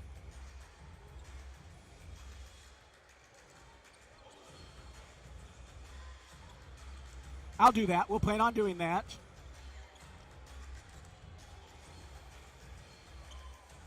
Okay.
We've got a post-game show to do now, too.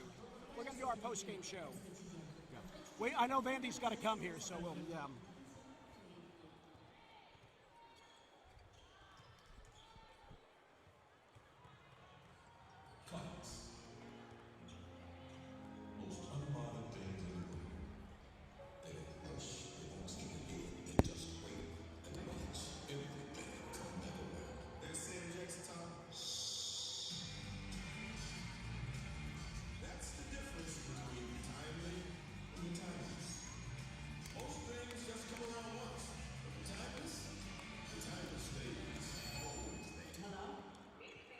Back here at Adidas Arena in Paris, where the Bears open up the season in impressive fashion with a 58-52 win over Duke. The Bears get it done at both ends of the floor, but particularly the defensive end, holding Duke to just 30% to under 30% shooting.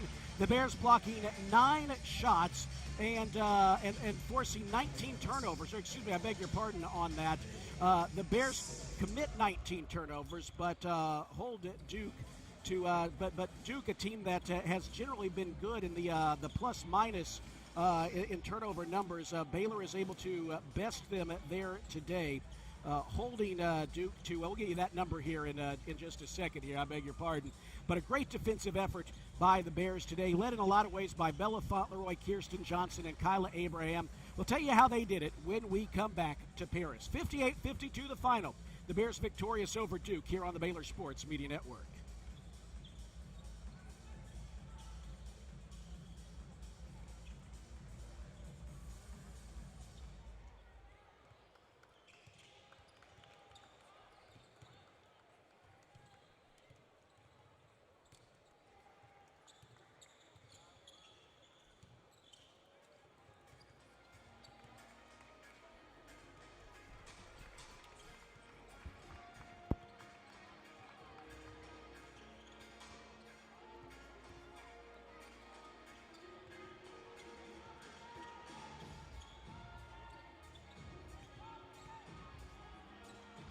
All right, for those of you on our video stream, my apologies. We're going to have to sign off here. However, if you want to hear the continuation of the postgame show, just go to Google ESPN Central Texas. I beg your pardon, Google Fox Sports Central Texas.